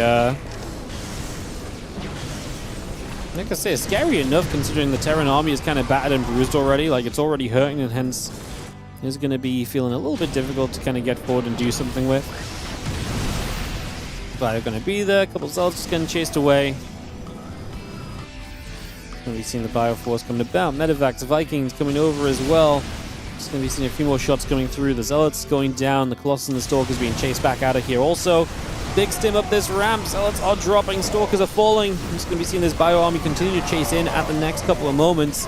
Just pushing straight into this. This Bio Army continues through. The few probes are going to pull in as well. We step back a little bit further. Zealot goes down. Now the Widow Mine just going to get a few of the Stalkers here. Going to try and re-engage in one more time. I mean, again, the Colossus are holding on for Hero. There's Clem. If you can't get rid of the Colossus, like, the Colossus do a lot. He's got enough Marauders just to dive through. It's, like I say, kind of silly, but we finally get through the Colossus, and that's going to be it to sort this one out. And the Stalkers and the Zealot just going to be there to chase the Medivacs away. The Viking goes down. A few Marines pop over. Just going to keep chasing the rest of this through as well. And a couple Disruptors, the Nexus, the company continue to build. Now, Liberator is on the way. And the Marines are coming over as well here. You can see that Bio Army gathering through, the Vikings in the skies. And yeah, trying to figure out what our plan is going to be for the next little bit. I mean, we've got 2-2 upgrades coming about as well.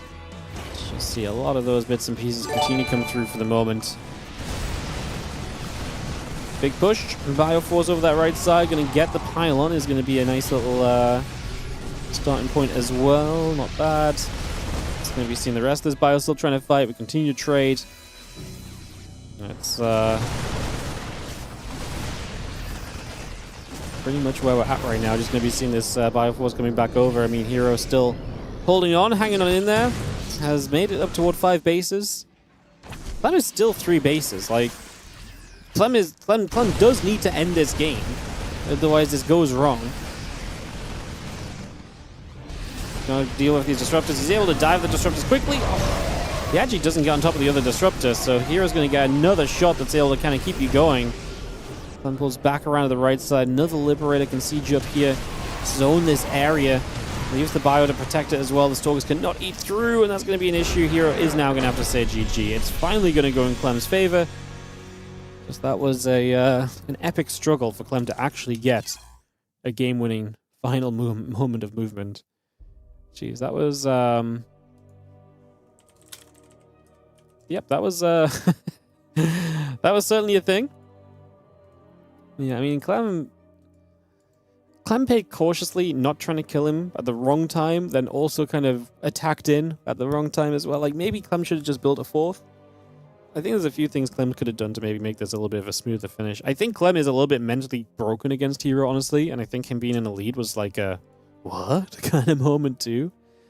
Hopping into game 2 in a second, guys, to get this going. What's up, SETT2? Don't know why I mess your name up or try to mess your name up every time.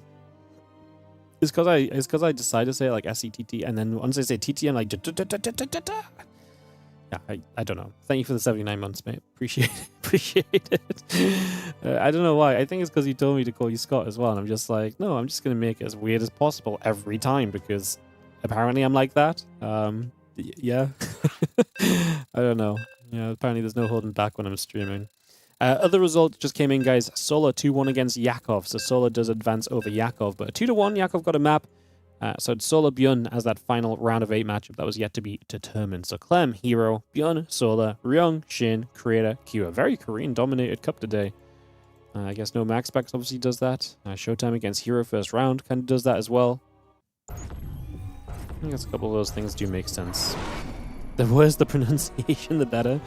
Yeah. Don't tell me that. We'll go off the deep end next time. In the top right-hand side, we do have the Red Pros player who'll be down a map in this best of 3 quarterfinal matchup in the Kung Fu Cup. This is Hero, and he battles against the Blue Terran player in the bottom left-hand corner of the map. From Team Liquid, of course, we've got Clem. Game 2 of this BO3 starting up right here. Let's get onto the Inu cam for a game number 2. And get some intros done and work our way through this and get this ready to roll.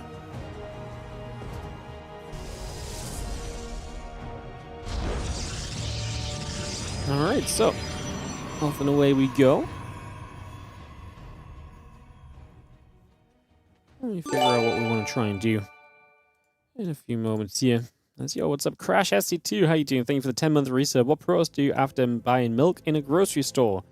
They recall, and then they wonder why they bought milk in the first place. They can't drink it anyway.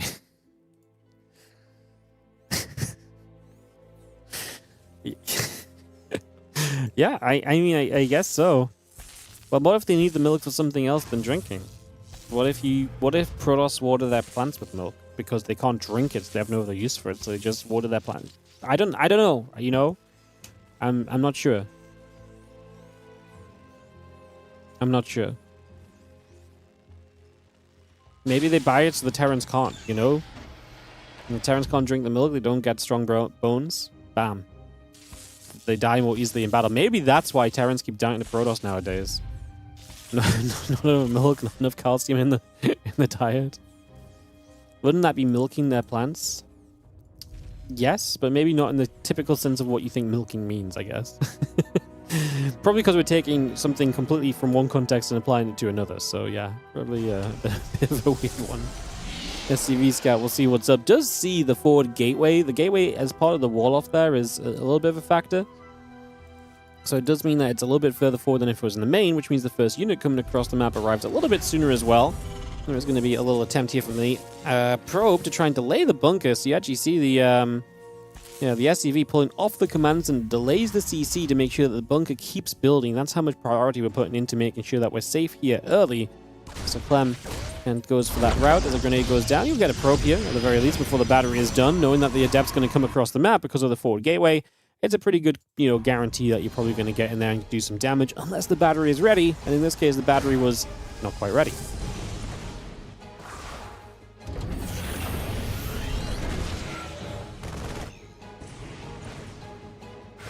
Just going to be seeing the Reaper pulling back around on that left side. The CC continue to come up.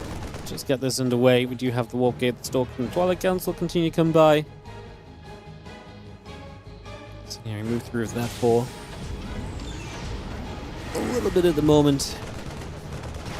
And on we go. And the SCV still coming up. We poke around a little while. Again, the Reaper coming over as well for a little while. And again, just going to see the Heli and the Marine also continue to produce for the moment here. So we get that on the way. Get that all started.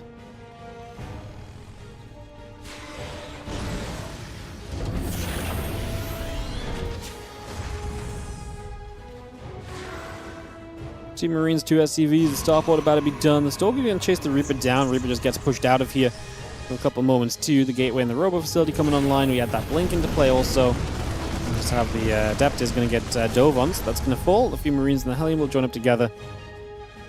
Everything lost 2 Adepts, 2 Pros. For a Marine and an SCV, it's been a pretty good early game for Clem. First few moments have definitely been great. He's now going to move into the cloaking for the Banshees. So there's going to be some cloak Banshee harassment to continue on with this. And we'll see that coming through in the next few moments too, so that's where we kind of stick to for now. Get that on the way and in position here, and let's just have the Reaper is going to come through and go after a few of those probes. A couple grenades going to bop the probes around, and we just see the other probes pulling forward. The Reaper just escaping out of there for a couple of seconds, so you just pull that out. Scrape it back to the high ground. Marine tank Banshee continuing through. The Blink and the Observer coming up as well here from Hero. Another grenade is going to hit those Stalkers. Reaper is super low, very close to going down. Just going to be seeing the Hellion able to escape out of there one more time. So the Reaper gets away up to the top of the map. I'm just going to be seeing the Banshee and the Marines continue to come over. We'll be seeing the Cloaking coming by. The Siege Tank is coming through as well. And yeah, the couple Stalkers and the Blink continue to come on in also. Just going to see the racks and the gas continue to come through. So again, a lot of that coming into place at the moment. Tank and the Marine still building. The Cloaking coming through. The Banshee on the way. The Robobay and the next continue to produce by. A couple of probes. We'll continue into this at the moment as well. Just going to see the Banshee coming down to the bottom.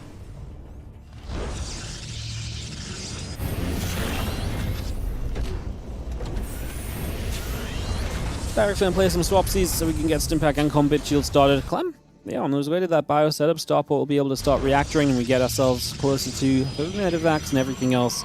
That obviously makes a whole lot of sense right now as well. So we get that going. Get that on the way.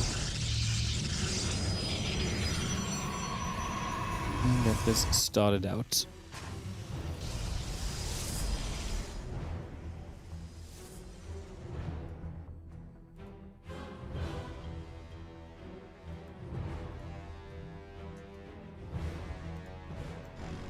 Alright, move through for a little bit, trying to see what else is going on.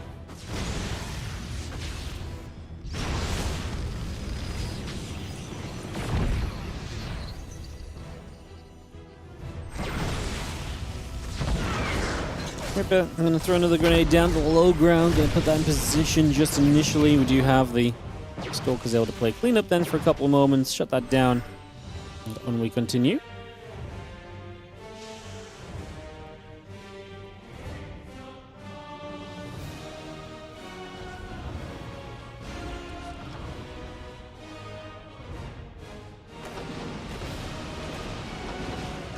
Bio unloading just out on the bottom side, just going to be coming across. We will see the, again, +1 on the thermal lance continuing through as well, so bring that over for a couple seconds. It's going to be having the bio tank force. I mean, pretty powerful moment from Clem. If he gets across the map in the next few moments, yeah, I can see a lot of success for him.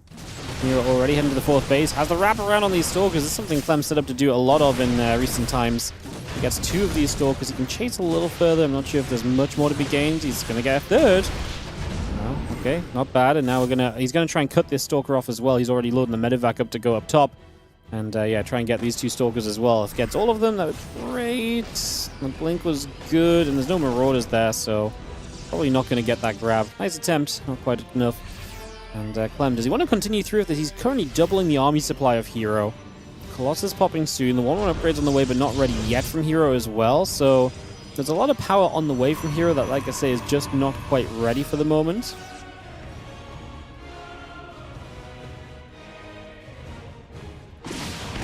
Oh, Banshee is going to shoot. The Colossus already taking some damage. Just going to be seeing the Zealots. The Stalkers pulling back around. Oh my god, this is massive. The Banshee's just finding with no detection available. They kill a Colossus. How often does that happen? 2 Banshees show up and they just snipe a Colossus down? That's utterly ridiculous. Like, this never happens. So that really is a little bit wild. As now we see this Bioforce pushing up. And I mean, minus the Colossus is huge as well. Like, you're so reliant on this splash damage getting to better numbers. Hero actually, after 2 Colossus went into the prism, probably feeling as though this is time for him to have enough splash to hold on. And it's time to kind of, you know, get into a bit of a better place here. Tank going to go down. The Widow Mines destroy these Zealots, by the way. Clem is going to maintain a 40 army supply lead into this engagement at the moment. The Zealots going to keep on dropping. This bio spreading. The Stalkers and the Colossus stepping back a few moments. Banshees in the main base just killing stuff. And we're not going to get the Colossus yet, but we kill the prism. I mean, I think we could maybe go after the Colossus if we wanted to. If we wanted to chase it down, I don't think it would be terrible. A few more Zealots just got warped in. Gravitic Drive is about to be done. Unfortunately, there's no prism left over, so that's not ideal. As we just kite over to the right side, we're going to get rid of a few more Zealots, and eventually we're going to lift up and get out of there. There's still Widow Mines available. Going to go for a couple of Stalkers. Hits one, splashes the other. Massive little connection on that one. Very nice, as we now see the rest of this Bioforce spreading out once again. Maybe as soon as Bio's still fighting. A couple of Vikings are there. The 2 Colossus obviously are nice. Can we get rid of that first Colossus? That's super low. Well, never mind that. We're going to get rid of the higher HP one. The other one pulled back to a battery. It goes down without splash damage here. I don't think Hero has much of a way to hold on. The Zealots are going to be very slow moving because they don't have charge still. Oh no, I didn't realize he still didn't have charge. I really thought, I just presumed he did, I guess. But yeah, not having charge is massive because those Zealots have been sucking. They're probably notable before now. And I just presumed it was there because obviously you usually have it at this point. The Prism's not going to do much, guys. It's flying around speedily and taking a few Marine hits, I guess. I mean, this Nexus starts to go down. Hero on 15 army supply. He's got nothing good on the way. I mean, charge is on the way. By the time he gets charged, he's going to have a minor amount of Zealots compared to how much Bio there is. Let's just see. Clem stims again. This army is heavily stimmed, and so another Zealot warping is a little scary. This Nexus is going to go down, like I say, no charge just means that these Zealots are just never even getting into the fight. So they do nothing at all. GG says Hero, and that is going to be Clem on the 2-0 to move on through into the semi-finals here today to play against either Bjorn or Solar in that round of 4. So Clem will advance through to the round of 4, and we will be taking a peek at which of the round of 4 matches will start first. I'm not sure which it will be. Bjorn against Solar and Ryung against Shin both ongoing. Now, Ryung against Shin probably started sooner if I had to make a guess. Let's see if anyone was in game with any of these matches. Bjorn is up a game against Solar. I think that's probably all I'm going to have for you guys. Yeah, Bjorn's up a game against Solar. They just started another one. I think it's more likely that Ryung and Shin finish up their round of 8 and get into their round of 4 first. But I'm going to go try and do what I can to figure out if that is the case or not. So give me a second, guys. We'll try and figure out what the deal is. Obviously, both semifinals get cast. I'm just wondering if we can jump into a game before that happens. Shin and Ryung are 4 minutes in game. So unfortunately, both the ongoing games are very fresh. So Bjorn and Solar have just started a game 2. Shin and Ryung have been in game for, like I say, about 4 minutes or so. So they've not been in game long. I'm just wondering if there's anyone streaming from Ryung and Shin. I wonder if Ryung and Shin are streaming from their point of view. That could be interesting. But that doesn't really tell us the score is the issue. I don't see them online either.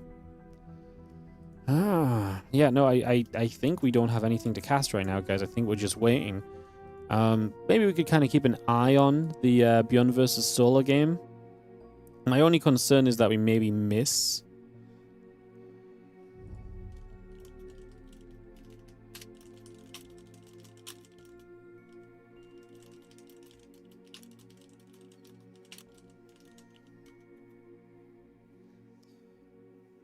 What else is going on? Oh, I just see Shin come out of game, actually. So maybe Shin and... Yeah.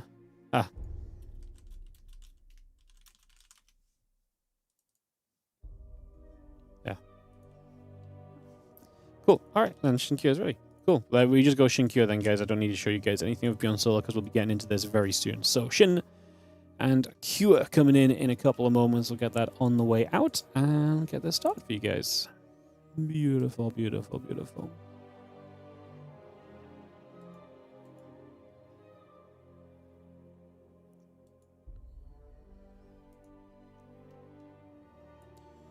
Okay. Right. We'll get Shin vs. Kyo ready to go in just a few. Hope Solar beats Bjorn. You want to see that Solar Clem ZVT? That'd be pretty decent. Be into that as well. But yeah, we'll go into Shin versus Kyo.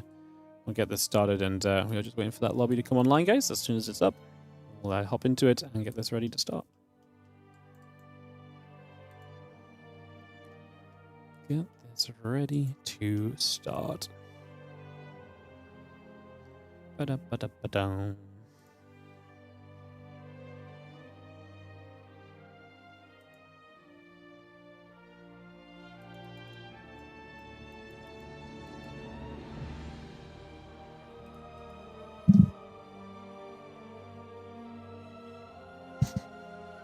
Cool.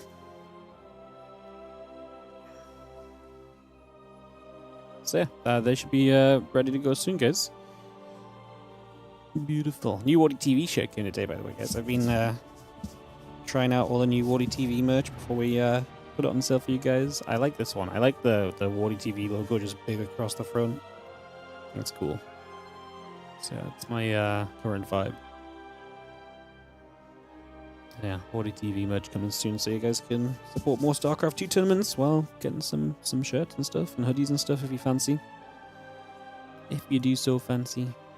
Probably a couple of weeks we'll probably launch it alongside like the Spring Championship and so. And have a bit of a push with that, I would guess, is probably the plan around. Probably the plan around.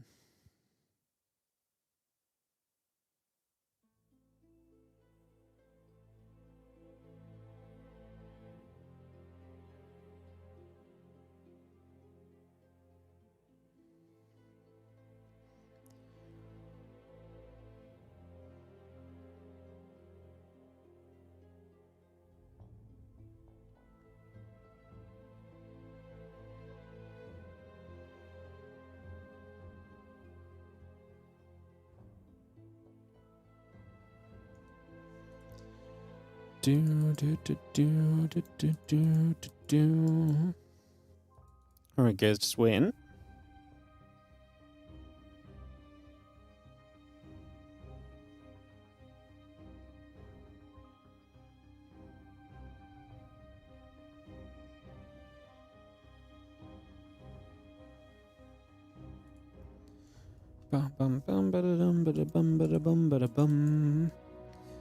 I mean, like I said, they're videoing. We're not in the party, so I can't see how far along they are on the videos, but it's been a couple of minutes, so we should be any second ready to go into this, guys.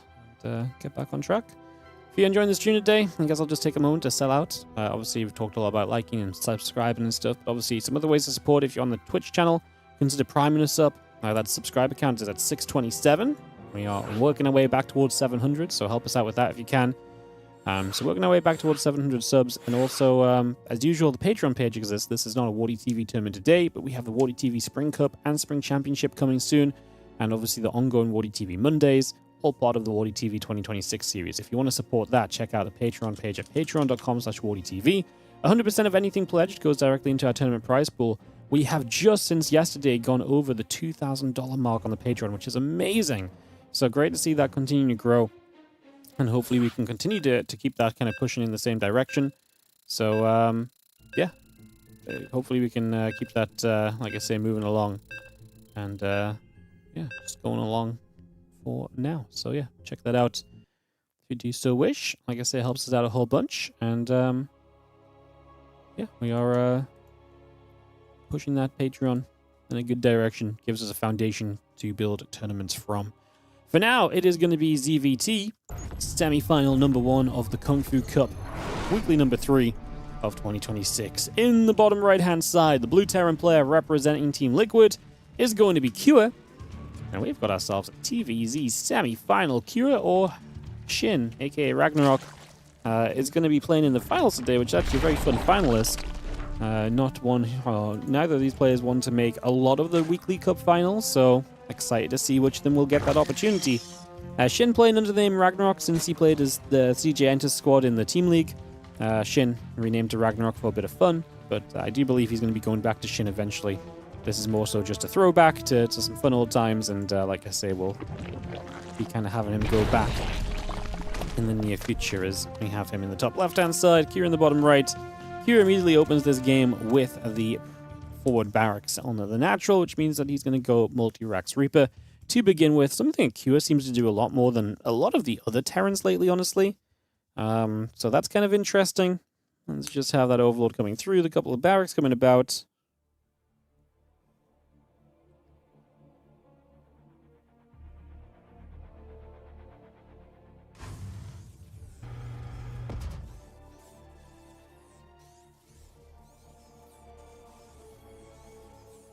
Well, we have ourselves those barracks coming through.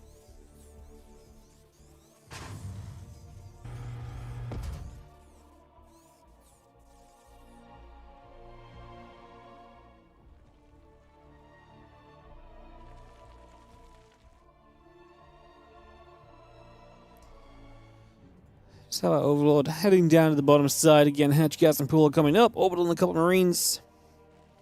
And for a couple of moments, just trying to see what's going on. And we got the SCVs back over. Orbital and the Marines continue through for a little bit. I'm just going to see the Mule dropping down right there as well. So it's going to drop that straight into position. The Overlord heading to the bottom side also. Queen coming up on the natural. And yeah, Overlord, Queens, drones, a lot of that coming straight through at the moment and getting that underway.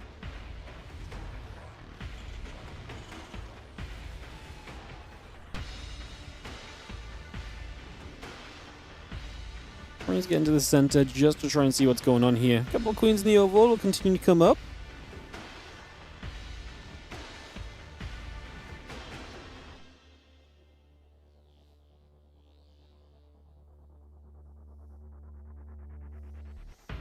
So we got a few Marines going forward. I mentioned it was going to be Reapers. Obviously, we never actually got into Reapers. We just built Marines. This is something Kira does a fair amount. Sometimes he goes 4 racks behind it and kind of makes this into an all-in as well. And these few Marines are very effective at denying a fast third base against this because you just don't have the units out. And you don't have link speed or anything. So Shin can't really do anything about it if that kind of comes to be.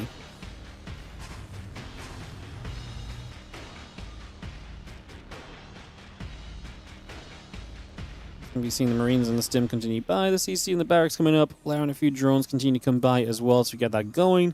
Rax continues through for a couple moments and getting that underway.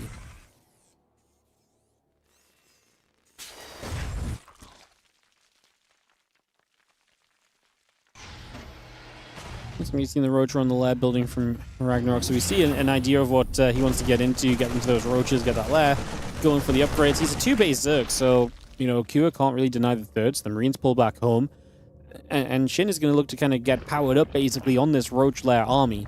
And, yeah, like I say, take the third a little bit later on. But he's going to have quite a swarm of Roaches early, initially, so let's see what happens.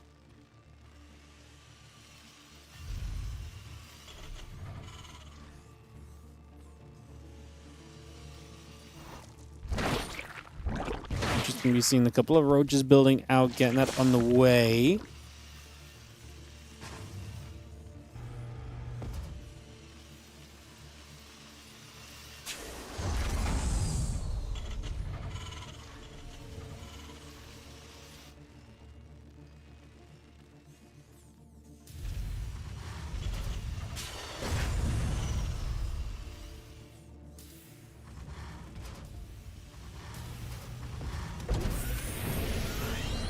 Marine's going to be starting to move out, just going to be pressing forward, just going to be having ourselves a little bit of a shove. Like I said, they've got 7 combat shields, so they're going to be pretty powerful Marines pretty quickly in this game. So they're going to start moving forward just initially, get that on the way. Marines start moving through, get that going.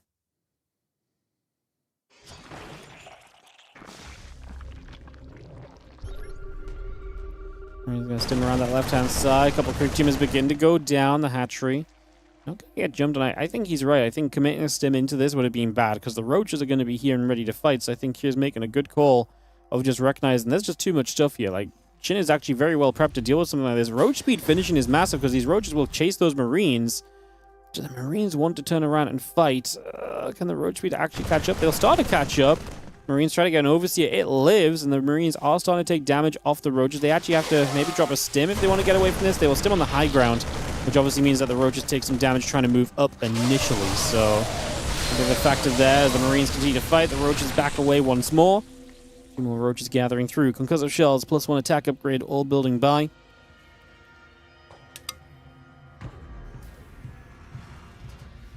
The rest of those buy-ins just pull away. Factory gonna move over toward the tech lab for a little bit. Drones and the Queens gathering up as well. +1 attack, Concussive Shells. Continuing to build into play for the moment.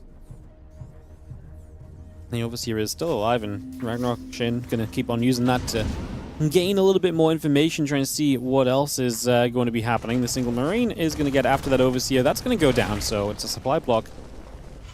Where are we at then? So Kira is still a 2-base Terran. 3 racks, not 4th and 5th. He's going to start the 3rd CC now, but he's obviously been a bit delayed on going into this.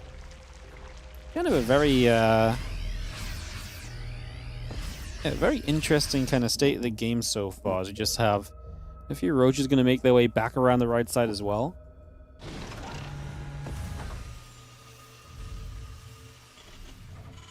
Bio gathering, missile turret about to complete. We do have obviously some preparation in case of the tunneling clause, which is indeed on the way, plus the burrow, so you're right to get those missile turrets up, get that detection ready. Make sure you're not going to be caught off guard anywhere here. It is going to be one of the absolute main things that you want to make sure of, so getting that up and ready to go. And stem up. We're just going to be seeing the Queen already going down, so a bit more damage being dealt. I'm just going to be seeing the Medivacs continue to come about that. Just going to be having the back array, and obviously Roach is not going to be great dealing with Medivacs and dropping units, so trying to keep on top of those, trying to keep track of everything. And you see the few Marines continue to take a few more shots, taking a bit more damage.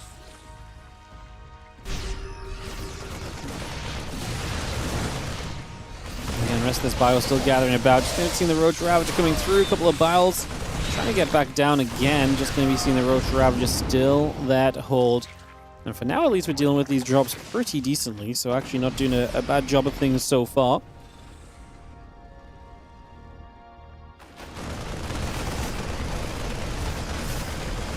We've seen a few Marines getting in after those Roaches, just going to push straight into that, and we do see the Marines able to get rid of the hatchery as well. It's just going to clean that up too. Just going to have 1/1 upgrades, the blink speed coming around, +2 attack, and the armor upgrade coming around as well. The bio gets over here. Going to be a CC, and that is looking to get landed also in the next few moments.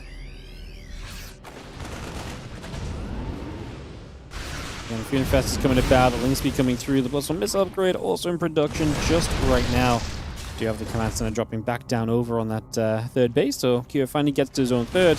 Very weird game because they obviously are both open in weird ways with the multiple Marine kind of pressure versus the the Zerg going into that later kind of third hatchery, playing off the two bases early. It's been a very weird way to open just all together. So yeah, it's been a very interesting starting point.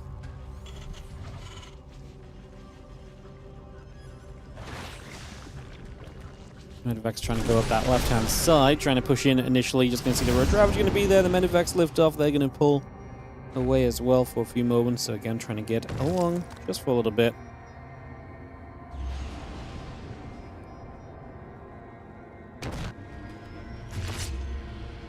Medivacs. And we'll just pull away then. So they pull away through that top side again. Going to see lots of Lings on the way through. +1 missiles and the +2 carapace continue to build as well.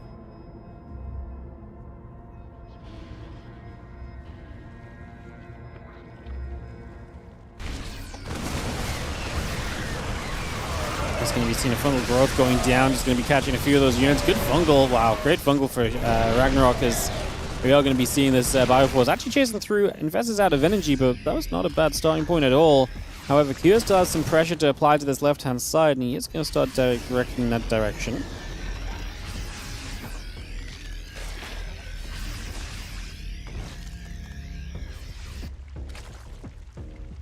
Again, the Ultra Cavern continues to build through. Just going to be seeing the +1 melee and the +2 carapace coming about. The Bio Army going to be there. The Medivacs up in the skies. A couple of creep tumors being denied at the moment. The Lings are going to come running forward. I'm just going to get in toward a few more of those units. The Medivac lifting back up and evacuating away. +1 melee, +2 carapace, both coming about right here. So we've seen a couple of Lings. Going to run in on either side. So in they go. Corrosive Biles to knock the siege tank down. The rest of the Medivacs pulling back out over to the right. We have +3 and +2 upgrades on the way from Kira as well. The +2 armor finishing shortly. The +3 attack is on its way up. And it's going to be seeing those Medivacs still collecting for a few more moments.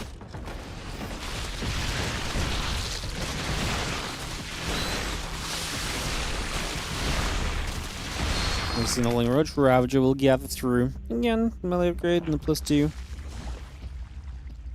Coming around right now. Just seeing the, again, melee upgrade and the adrenal glands coming into place. The ultras are coming through, so Shin definitely hitting this later stage of his game. Infestors just get caught here. The Burrow Infest is caught by the scan.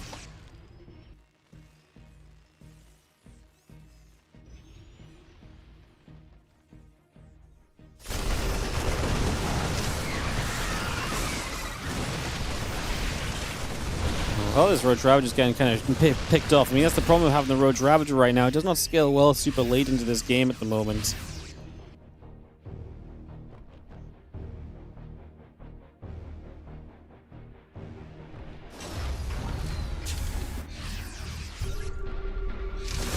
So we've seen the bio going to be there. Just going to see a couple of bios. Going to see the Lions having a burrow up. Bio going to be here. Lingbane, Ultra. The Ravager pushing through. Just going to be seeing the Bioforce coming back along. The Ultra's going to get chased away once again. Just seeing the Bio continue to fight. Just going to see the rest of the Banes coming down. Shin just trying to engage into this, but the problem is he has to come off creep eventually. He does land the fungal from the Infestor in the back. That's massive. Corrosive Biles hitting the Medivacs too. Wow, I did not love this for Shin, but he actually turns it into a really beautiful fight in the end. Able to do a much better job of that in the end. The few Lings are going to chase forward. The Ravagers are going to be there. It's going to be having the Command Center just floating out to the front. So we're going to be having a 5th base. Moving into position initially. And again, a couple Ultras and the Lings continue to come around. Just resetting ourselves for a few moments. We get that on the way. And again, the bio just going to grab the hatchery cancel. The drone goes down. We are going to see a few more Medivacs just unloading as well. Thing's going to run through. The Queens are going to be there. The Medivac is going to get picked off. Wouldn't going to go in after a couple more of these Lings, Banes, and Ultras. We are going to see these Ultras racing up this ramp. Ultras going down. It's not a pretty fight for Shin. Is it enough? The problem I have is it's mostly Roach Ravager left over, and those are the units that go down very quickly in this situation. So we're not going to be having the Lings still running through. The Ultra going to get to the front as well. The Ravager is still going to be there.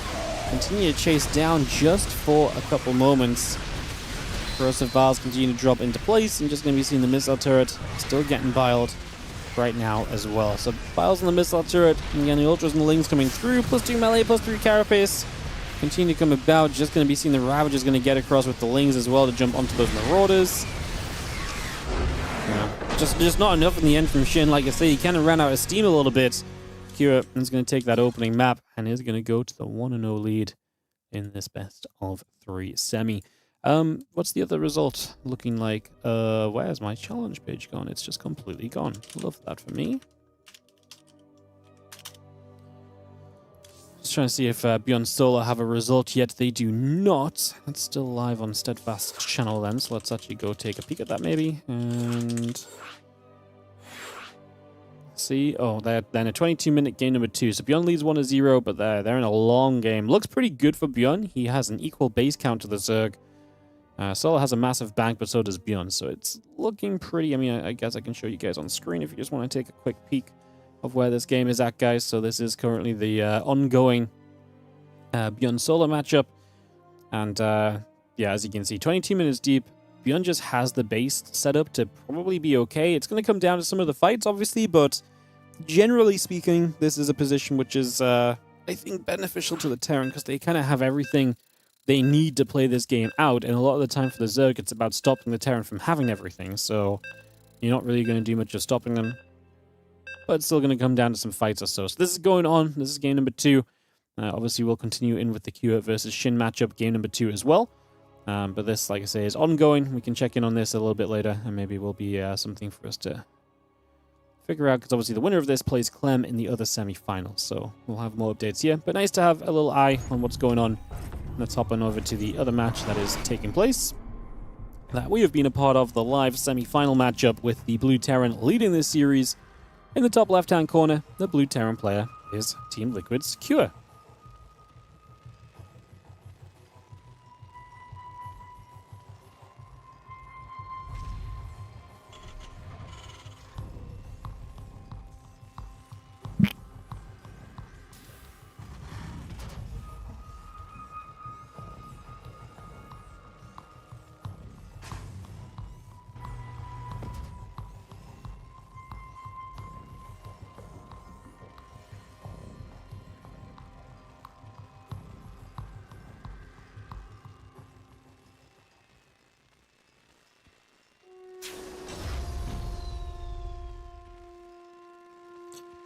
Alright, into game 2, getting this started up. Get this underway and see where we're going to take things. See if Shin can fight back.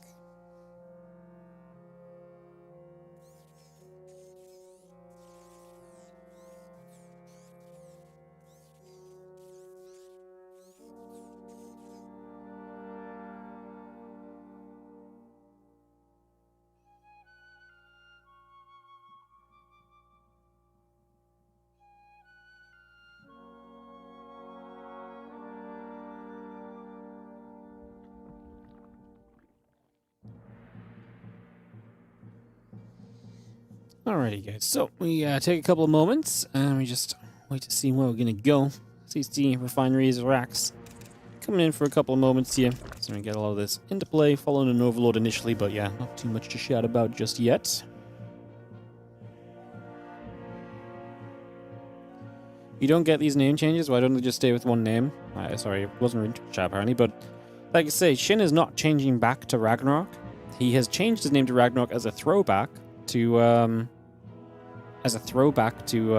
when he played in CJ Entus. He was CJ Entus Ragnarok, so he literally changed his name back to Ragnarok for playing with CJ as the CJ Entus team in the team league. So this is not like a I'm gonna name change back. It's just fun. He's just having a bit of fun with his stream and stuff, I imagine.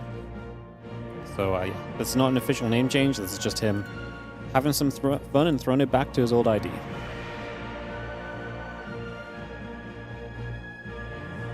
Yeah, I mean, if you want to change your name, you can change your name if you want to, right? Like, sometimes you just don't like it. Sometimes you feel like you want to just have something cool on you. Like, it's something you get called all the time, right? Like, so it kind of makes sense to, if you don't like it, to change it in the first place, you know? People change. Your opinions on things change.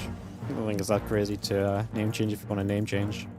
Like, you only really hurt yourself because you hurt your own brand. But nowadays, name changes have been a lot more kind of permanent in StarCraft 2 anyway, so people who've name changed have been a lot more successful at name changing.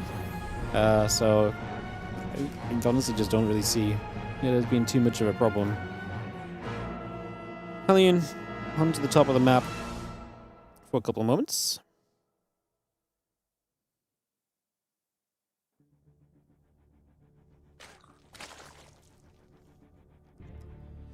Queen's going to be there. Hellion's going to chase over. Hatchery is going to finish on the third base.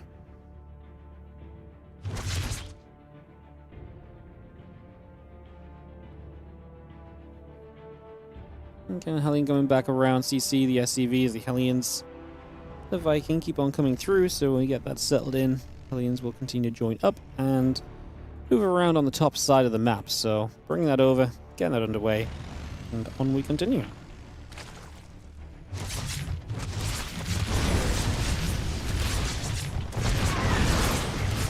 The Lings are going to run through and jump onto a couple of those Hellions. So the Hellion's actually committing. I mean, it's quite aggressive from Kira. He's going to get a scout out of this, and that's about it. But there's not even really much to scout just yet, unfortunately. So, not ideal.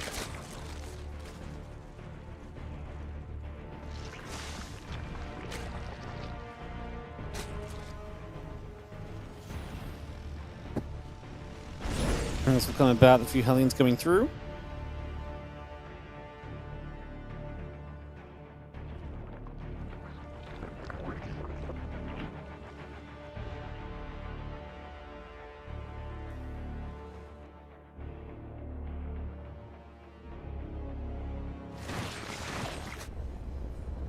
Let's see that Banshee coming around, the Overlord moving. Again, just going to be seeing a couple of racks in the engineering base coming about as well, so we get that going for a couple of moments. See what we can do.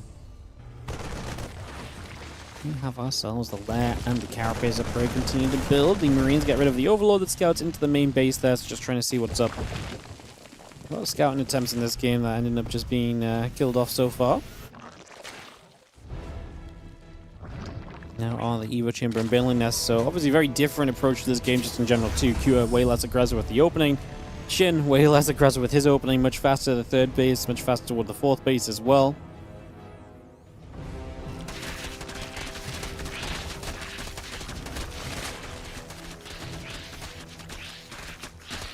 It's going to wrap around. Rocks will take some more damage. Again, Hatchery will continue coming through.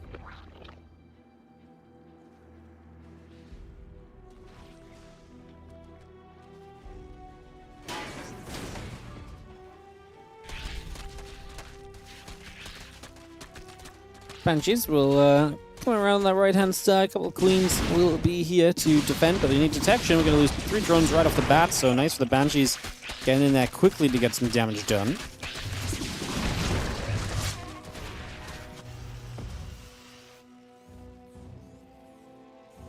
And then a few drones coming about, trying to see what else is going on.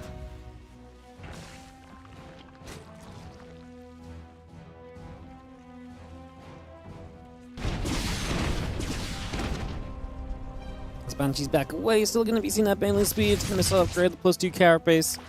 Coming through, a few more Zerglings coming about as well. Just going to be seeing the Banshees want to get back in for another drone or two before they get pushed back on low HP.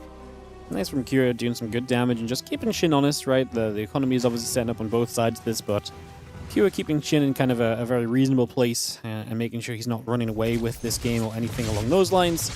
Banshee along that right side, going to get caught for a couple moments. Is going to get pushed back around for the moment.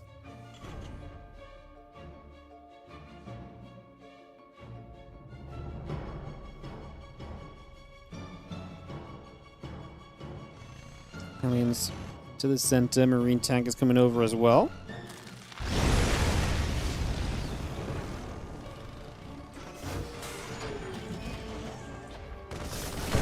Marine's going to stem after these Banes, so going to get a little bit of damage done. Come straight through for that, and this push from Q is starting to be scary. This is where Shin has to start responding already. A counterattack is nice. SCV's their best choice apparently is to turn away from this and run, which kind of tells you exactly what you need to know, basically, of what's going on here.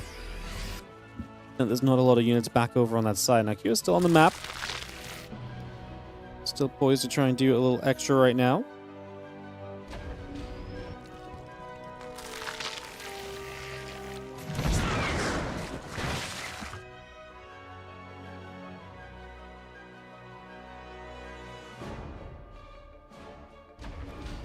Marines, tanks to help as continue to gather about still. A couple of Banes is going to be trying to roll out the SCVs, and the SCVs do pull away. So again, good defense from Q, really minimal in terms of the losses.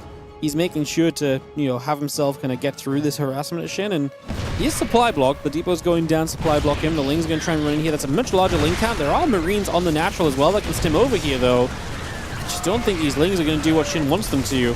And to me, that's going to mean that Q has a really good push here, because now Shin is missing a lot of the units which he might have needed.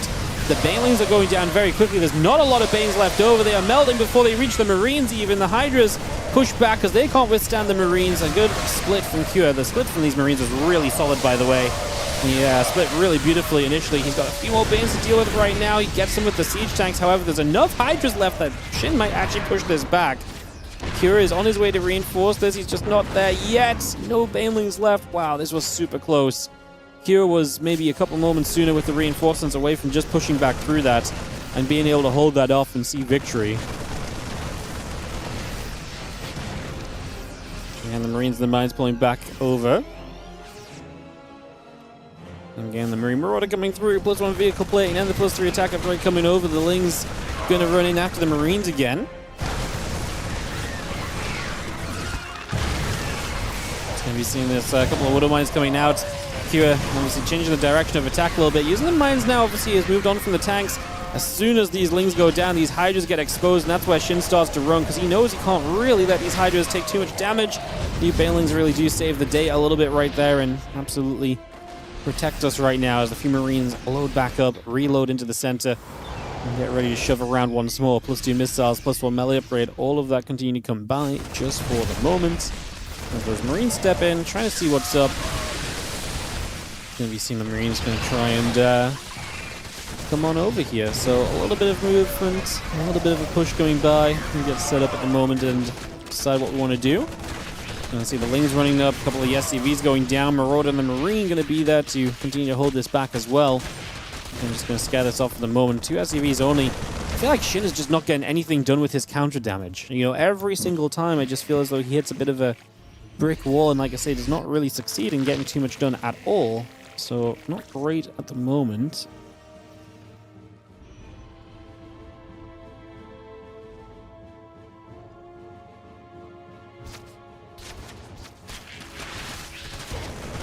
It's going to be seeing the few Marines stepping forward once more, trying to see a bit more of what else is going on right now. Just having the Flame Bane Hydra Force over on the top side, ready to push through. Bane's going to flank into this. Oh, Q's in a bit of trouble. Shin's now going to get a chunk of SCVs. All those run-bys that didn't pay off, well, this one is... It's not really a run-by, it's a full-on attack. Now, Q's going to hit the right side, so he's going to do some damage himself, but is he just lost too much already? And kills off the base over here. Lurker down about to be finished as well, which really solidifies this position overall for you right now. as Shin, because if you just build up a few lurkers, you're going to be very safe. It does look as though this game is going to get all tied up in this best of 3. Looks like we're going to go to the full series in the semis. Hydra's still breaking through into this natural. A few bio units backing away. The Overseer is going to unsiege from Overseer mode. And we're just back into this for now.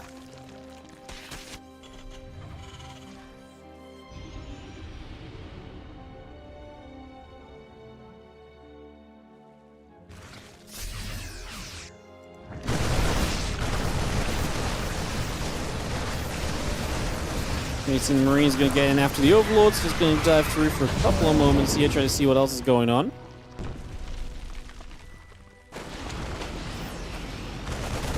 Pushing around for a couple of moments. Just going to be having this army coming about here. Let's see what else is going on as well.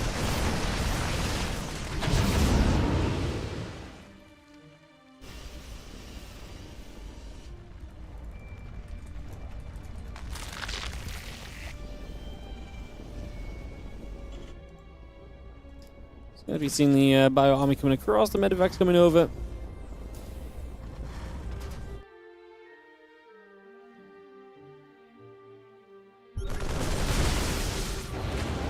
Seeing the Lurk is going to be in position there, just going to be gathering around, seeing what else we can get to.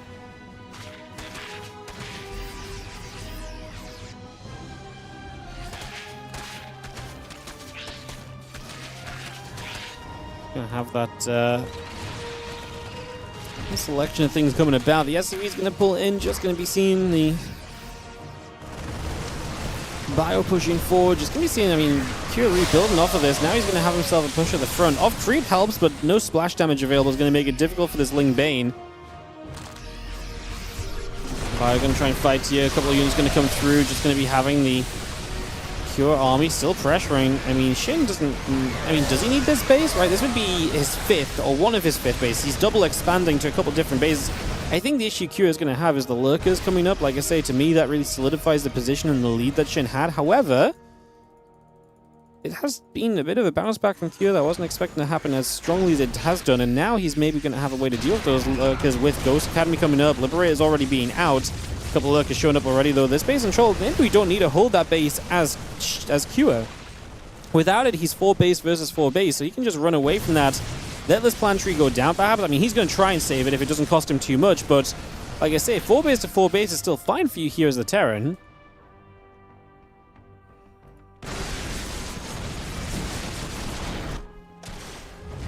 Knuckles Burrow up, Sense Tower is going to be there. Just going to be seeing the Bio going to spread and stim into this position. These Lurkers are getting jumped on. Bio from the other side as well. Widowmine's even going to help to blow them up. Oh, Shin, is he losing control of this game? This Planetary lived, by the way, so it survives. Means that you're going to have that base still available to you here as Cure. Looking for the 2-0 medevacs. Just flying forwards without everything else. A little messy. These medevacs could really do with being back with the rest of the army and healing up. This is off creep, of course. The issue is going to be these Lurkers. Again, are these Lurkers strong enough? The problem is now they don't have anything protecting them, so the Bio can kind of stim into them. A few more Lings showing up, going to buy some time. The Liberator is helping. Shin is going to unburrow, run them back a little bit. Cure chasing through. Going to get every single Lurker here. Wow, it was expensive for Cure at first, but it paid off in the end. And with no Lurkers left on the map after that, and he has 2, but a really reduced Lurker count, like the entire setup from Shin becomes that much worse.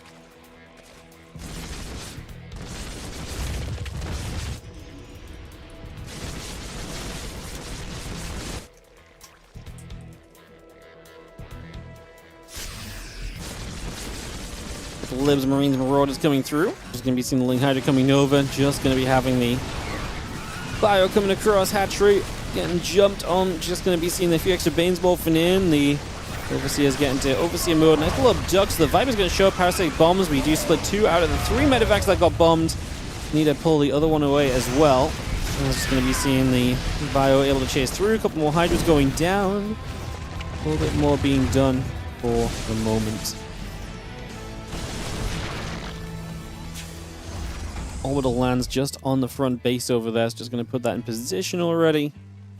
Just going to have ourselves the Ghost, the Lib, and the Medevac coming through. Additional SCVs coming over. Hydra's on the way through. The Ling's going to eat a Widowmine shot just initially. The Ling's going to continue by. Just going to be seeing the orbital having a lift off. And yeah, a little bit of bio going to be there to push a few lings back as well. Liberator sieging just on top of that orbital too. She's going to put that straight back in position for the moment.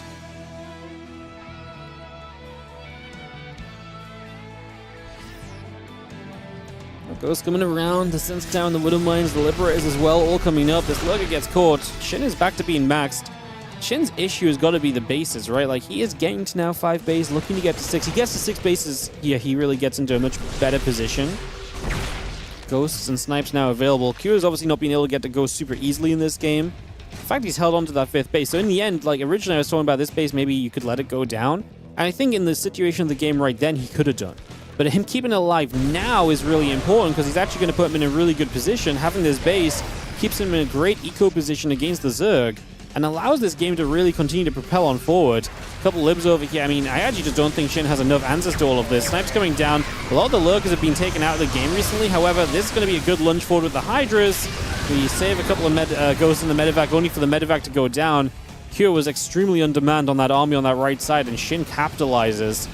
Can Shin push across the map and do something with this? I mean, this is basically just Ling Hydra, a few Banes, a couple Lurkers. I mean, the thing is, the Ghosts don't necessarily love playing against this army composition, right? Because they kind of get overwhelmed a little bit. So you want to be, you know, the Banes, and so obviously that's something the Ghosts don't love seeing. Against the Lurkers, the Ghosts are much more prevalent. We just need enough bio to really back these Ghosts up. This is actually still a very close game. 18 minutes on Mothership. The Planetary Fortress gets some shots off on a Lurker down over here. Taking a few hits. Liberator here going to get abducted through. Medevac whistling around. I mean, this is just annoying as Q will lose the topside base, so that just goes down instantly. It's going to be a big loss to some of the economy, especially as Lurkers have been harassing the other bases at the same time. Running forward, Q does not feel like he's set up to really take a fight right now. There's not many Banelings. Blinding Cloud makes the few bio units that were there walk towards one of the Banelings that was still kind of around. What I don't love is the tail end of this fight from Shin. Like, the start of it looks pretty good, but the Snipes are going to come down. We're going to kill most of the Hydras.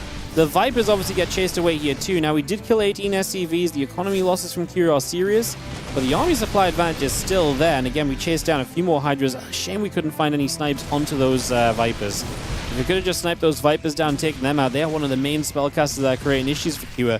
And because Q lost the top left base, I do think that one becomes very problematic. There are the Snipes, there are the Vipers going down. The Hydra's going to lunge forward here, but this is mostly Lings. There's a Baneling showing up, a few Hydras dealing damage. The Medevacs might want to boost to make sure that they're not taking too much damage. We target fire one of the Banelings that's approaching, and Shin turns around before the rest of the Banes get there. Q with a 15 army supply lead is going to keep pushing up. He's going to be able to sit the low ground and get a few drones here as well. And so Shin has to decide what he wants to do about this. We're going to stem into this fight. This is off creep, remember, so these Banes are going to struggle to truly reach, especially as some concussive shots comes down on them. Shin does get away from some of the Snipes here. Q not reinforced to this army just yet, so maybe the reinforcements of Shin make this to be strong enough. Couple Snipes go down. A Lurker shows up. It dies instantly. Again, off creep is just so difficult, and Kira is really microing beautifully backwards again and again. Snipes one of the incoming Lurkers. That could be a game changer if the Lurkers get here. The Liberator is showing up too. Q is still on an army supply advantage. Like I say, the Lurkers are a problem. They're going to help solidify this position, but so do the Liberators. So both players have a way of kind of solidifying this position, and because the Vipers are gone, the Libs are especially annoying because you can't just abduct them out of their siege mode. That would have been a great way to deal with this previously. Now, not so much. A scan here. Yeah, these Lurkers just have to run away. And you can't really mine from this base because the Liberators are in position. We're going to see the chance to get rid of the Lurkers. I like it, honestly. Although I don't love this part. There's actually quite a lot of Lings. We're kind of low HP. And that means that the Liberators get left behind. We didn't load up everything here. There's one more Lurker running forward. Lings and the Bane's going to force this back. 45-ish to 50 army supply each is extremely close right now. And there's Q, like I say, is kind of living on the edge with a few of his bases. Just kind of the last base kind of alive for him, essentially. If he could get rid of some of these low HP bases of Shin, I mean, that right side base is burning. This forward base is an easy point to attack and deny economy on. Right now is the problem. The moment where this game slows down a little bit and you actually see, you know, Shin able to mine with 69 drones is going to be an issue for here. He's going to relocate the main orbital over to take the new base here. Replace this one from earlier. And catch that Lurker. There's Infestor out as well, by the way, lingering to the bottom side. A fungal growth. We're at that kind of point of the armies where it's close enough that a fungal well placed could just be game deciding, plain and simple. Here finds an Overseer to the bottom side, able to force that out of siege mode and just nip that away a little bit as well. Now we're going to see a couple Ghosts, a few Marines all continue to come on through.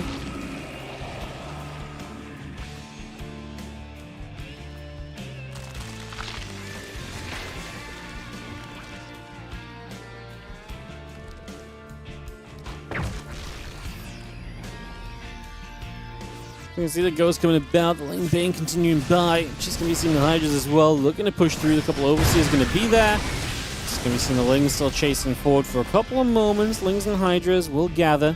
The drones get back on that right-hand side, joining up as well. And just seeing the Marine Marauder Liberator Mind Force continue to come through, and we have ourselves a bunch of the bio in the center joining up as well. Where do we go? I mean, the thing is Shin actually stabilizes some economy, but so does Cure, to be fair. Like, getting the new orbital back on that base location gives you a little bit of extra income. I'm not going to say it's going to be completely game-changing, but it does help. It pushes you in the right direction, right? Again, this base is massive. You can just deny drones in this location that you can push to easily. It's huge. It's a lot of lurkers, and this is one of the things that's happened over the last few moments. We do have a bunch of Ghosts, but he doesn't realize what's actually happening. He thought he was just going to deny that lurker on the low ground, but there's actually all the lurkers over here. The Ghost didn't die. Very fortunately for Cure, that could have been a disaster. It was actually somewhat avoided, but we still have to deal with this. The Planetary Fortress under fire. Cure are going to have to commit a few more units toward this right now. Shin has a new base in the bottom right. That's massive as well, because obviously this forward base has been a big issue for him. There are a bunch of mines available here. Let's see what we can do. Mines, a couple of mines retargeting into the center of this Ling Bane force. Could have been massive. I actually think we could have retargeted one right dead center. Everything was clumped. Parasitic Bomb, we split away, biostimming through. Remember, our Ghosts are busy. We're trying to deal with lurkers at the same time here. The Liberator shows up. Now the Ghosts start to get some snipes off, and some of these lurkers actually do begin to fall. I mean, then Shin just loses a lot of supply himself. The Ghosts, only one of them going down. Pretty good defense overall. Has had issues with this lurker as well, though, denying the mineral line. So again, mining a problem. We're mining out of the bases that Cure owns. And as you mine out of these bases, you cannot really stay in this game when Shin has new bases coming up, and Cure has not found a way because the map is massive. Those bottom right bases are very hard for Cure to get to. The moment he goes over there with a serious chunk of units is the moment Shin just dives right into the heart of his base count, right? And then he can't really protect those bases. That's a problem. That's hold position lurkers. That's going to be a game ender if you lose too much here. That's pretty brutal. I mean, that's honestly a lot of supply. There's like 15 supply or so going down in an extremely close game. And now the Ling's looking to flip and take advantage of the supply get difference. And Cure is going to say GG. This game got away from him in the end, as Shin just about able to make it happen. GG.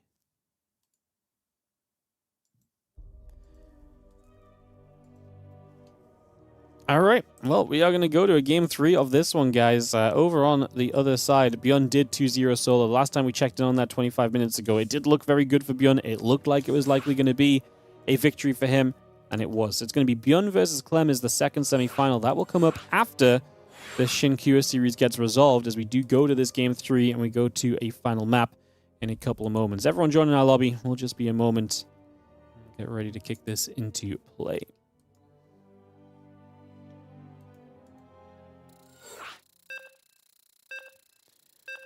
Alright, guys, take a couple moments. Go-Go's being called, and we're going to count down into Ruby Rock here in just a few moments. Get this ready to go. Get this ready to start.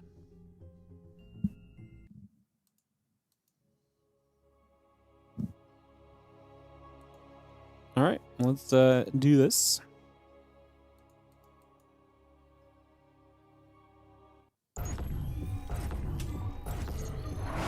On the top left-hand side, we're going to have ourselves the blue Terran player representing Team Liquid.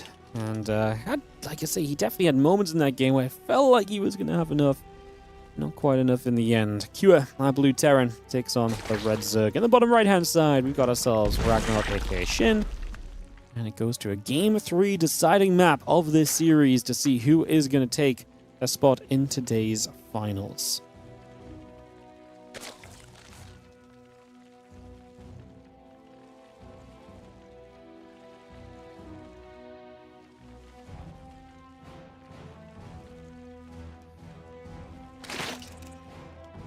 Alrighty, let's see what we get. No, Winu's off the list. There we go. Ruby Rock deciding map. Like I say, it's going to be Beyond versus Clem in the other semi-final matchup that will be coming through soon.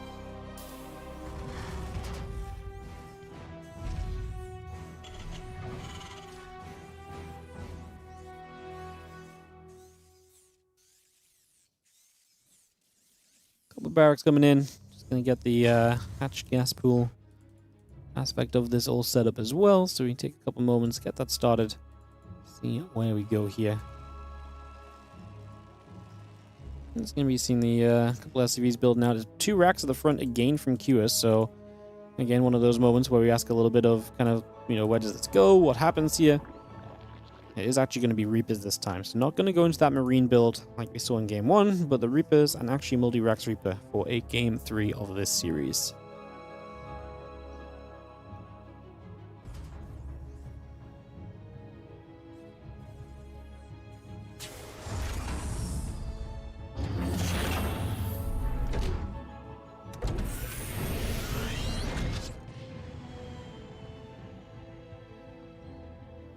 Overlord stepping up, trying to see what we are doing for a couple of moments right now. Getting in position.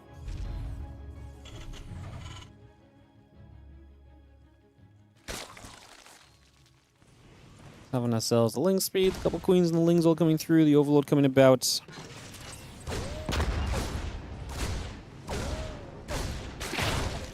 Let's have ourselves the Reaper getting chased around, the few Lings getting hunted for a couple of moments. And the Reaper coming back over as well, so we'll pull back through, decide what we want to do here.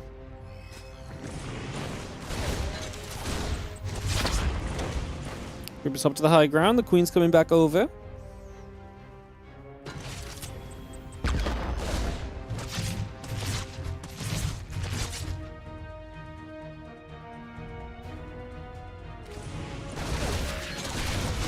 Reapers is going to throw a couple more grenades down, so just trying to see what else is going on.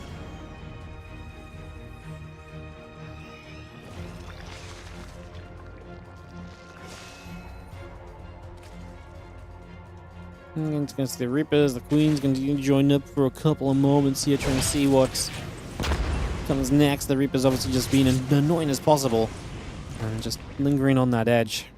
Lair from Shin, so he's going to play the 2 base lair here. Maybe a little bit forced because he can't get out to the 3rd easily.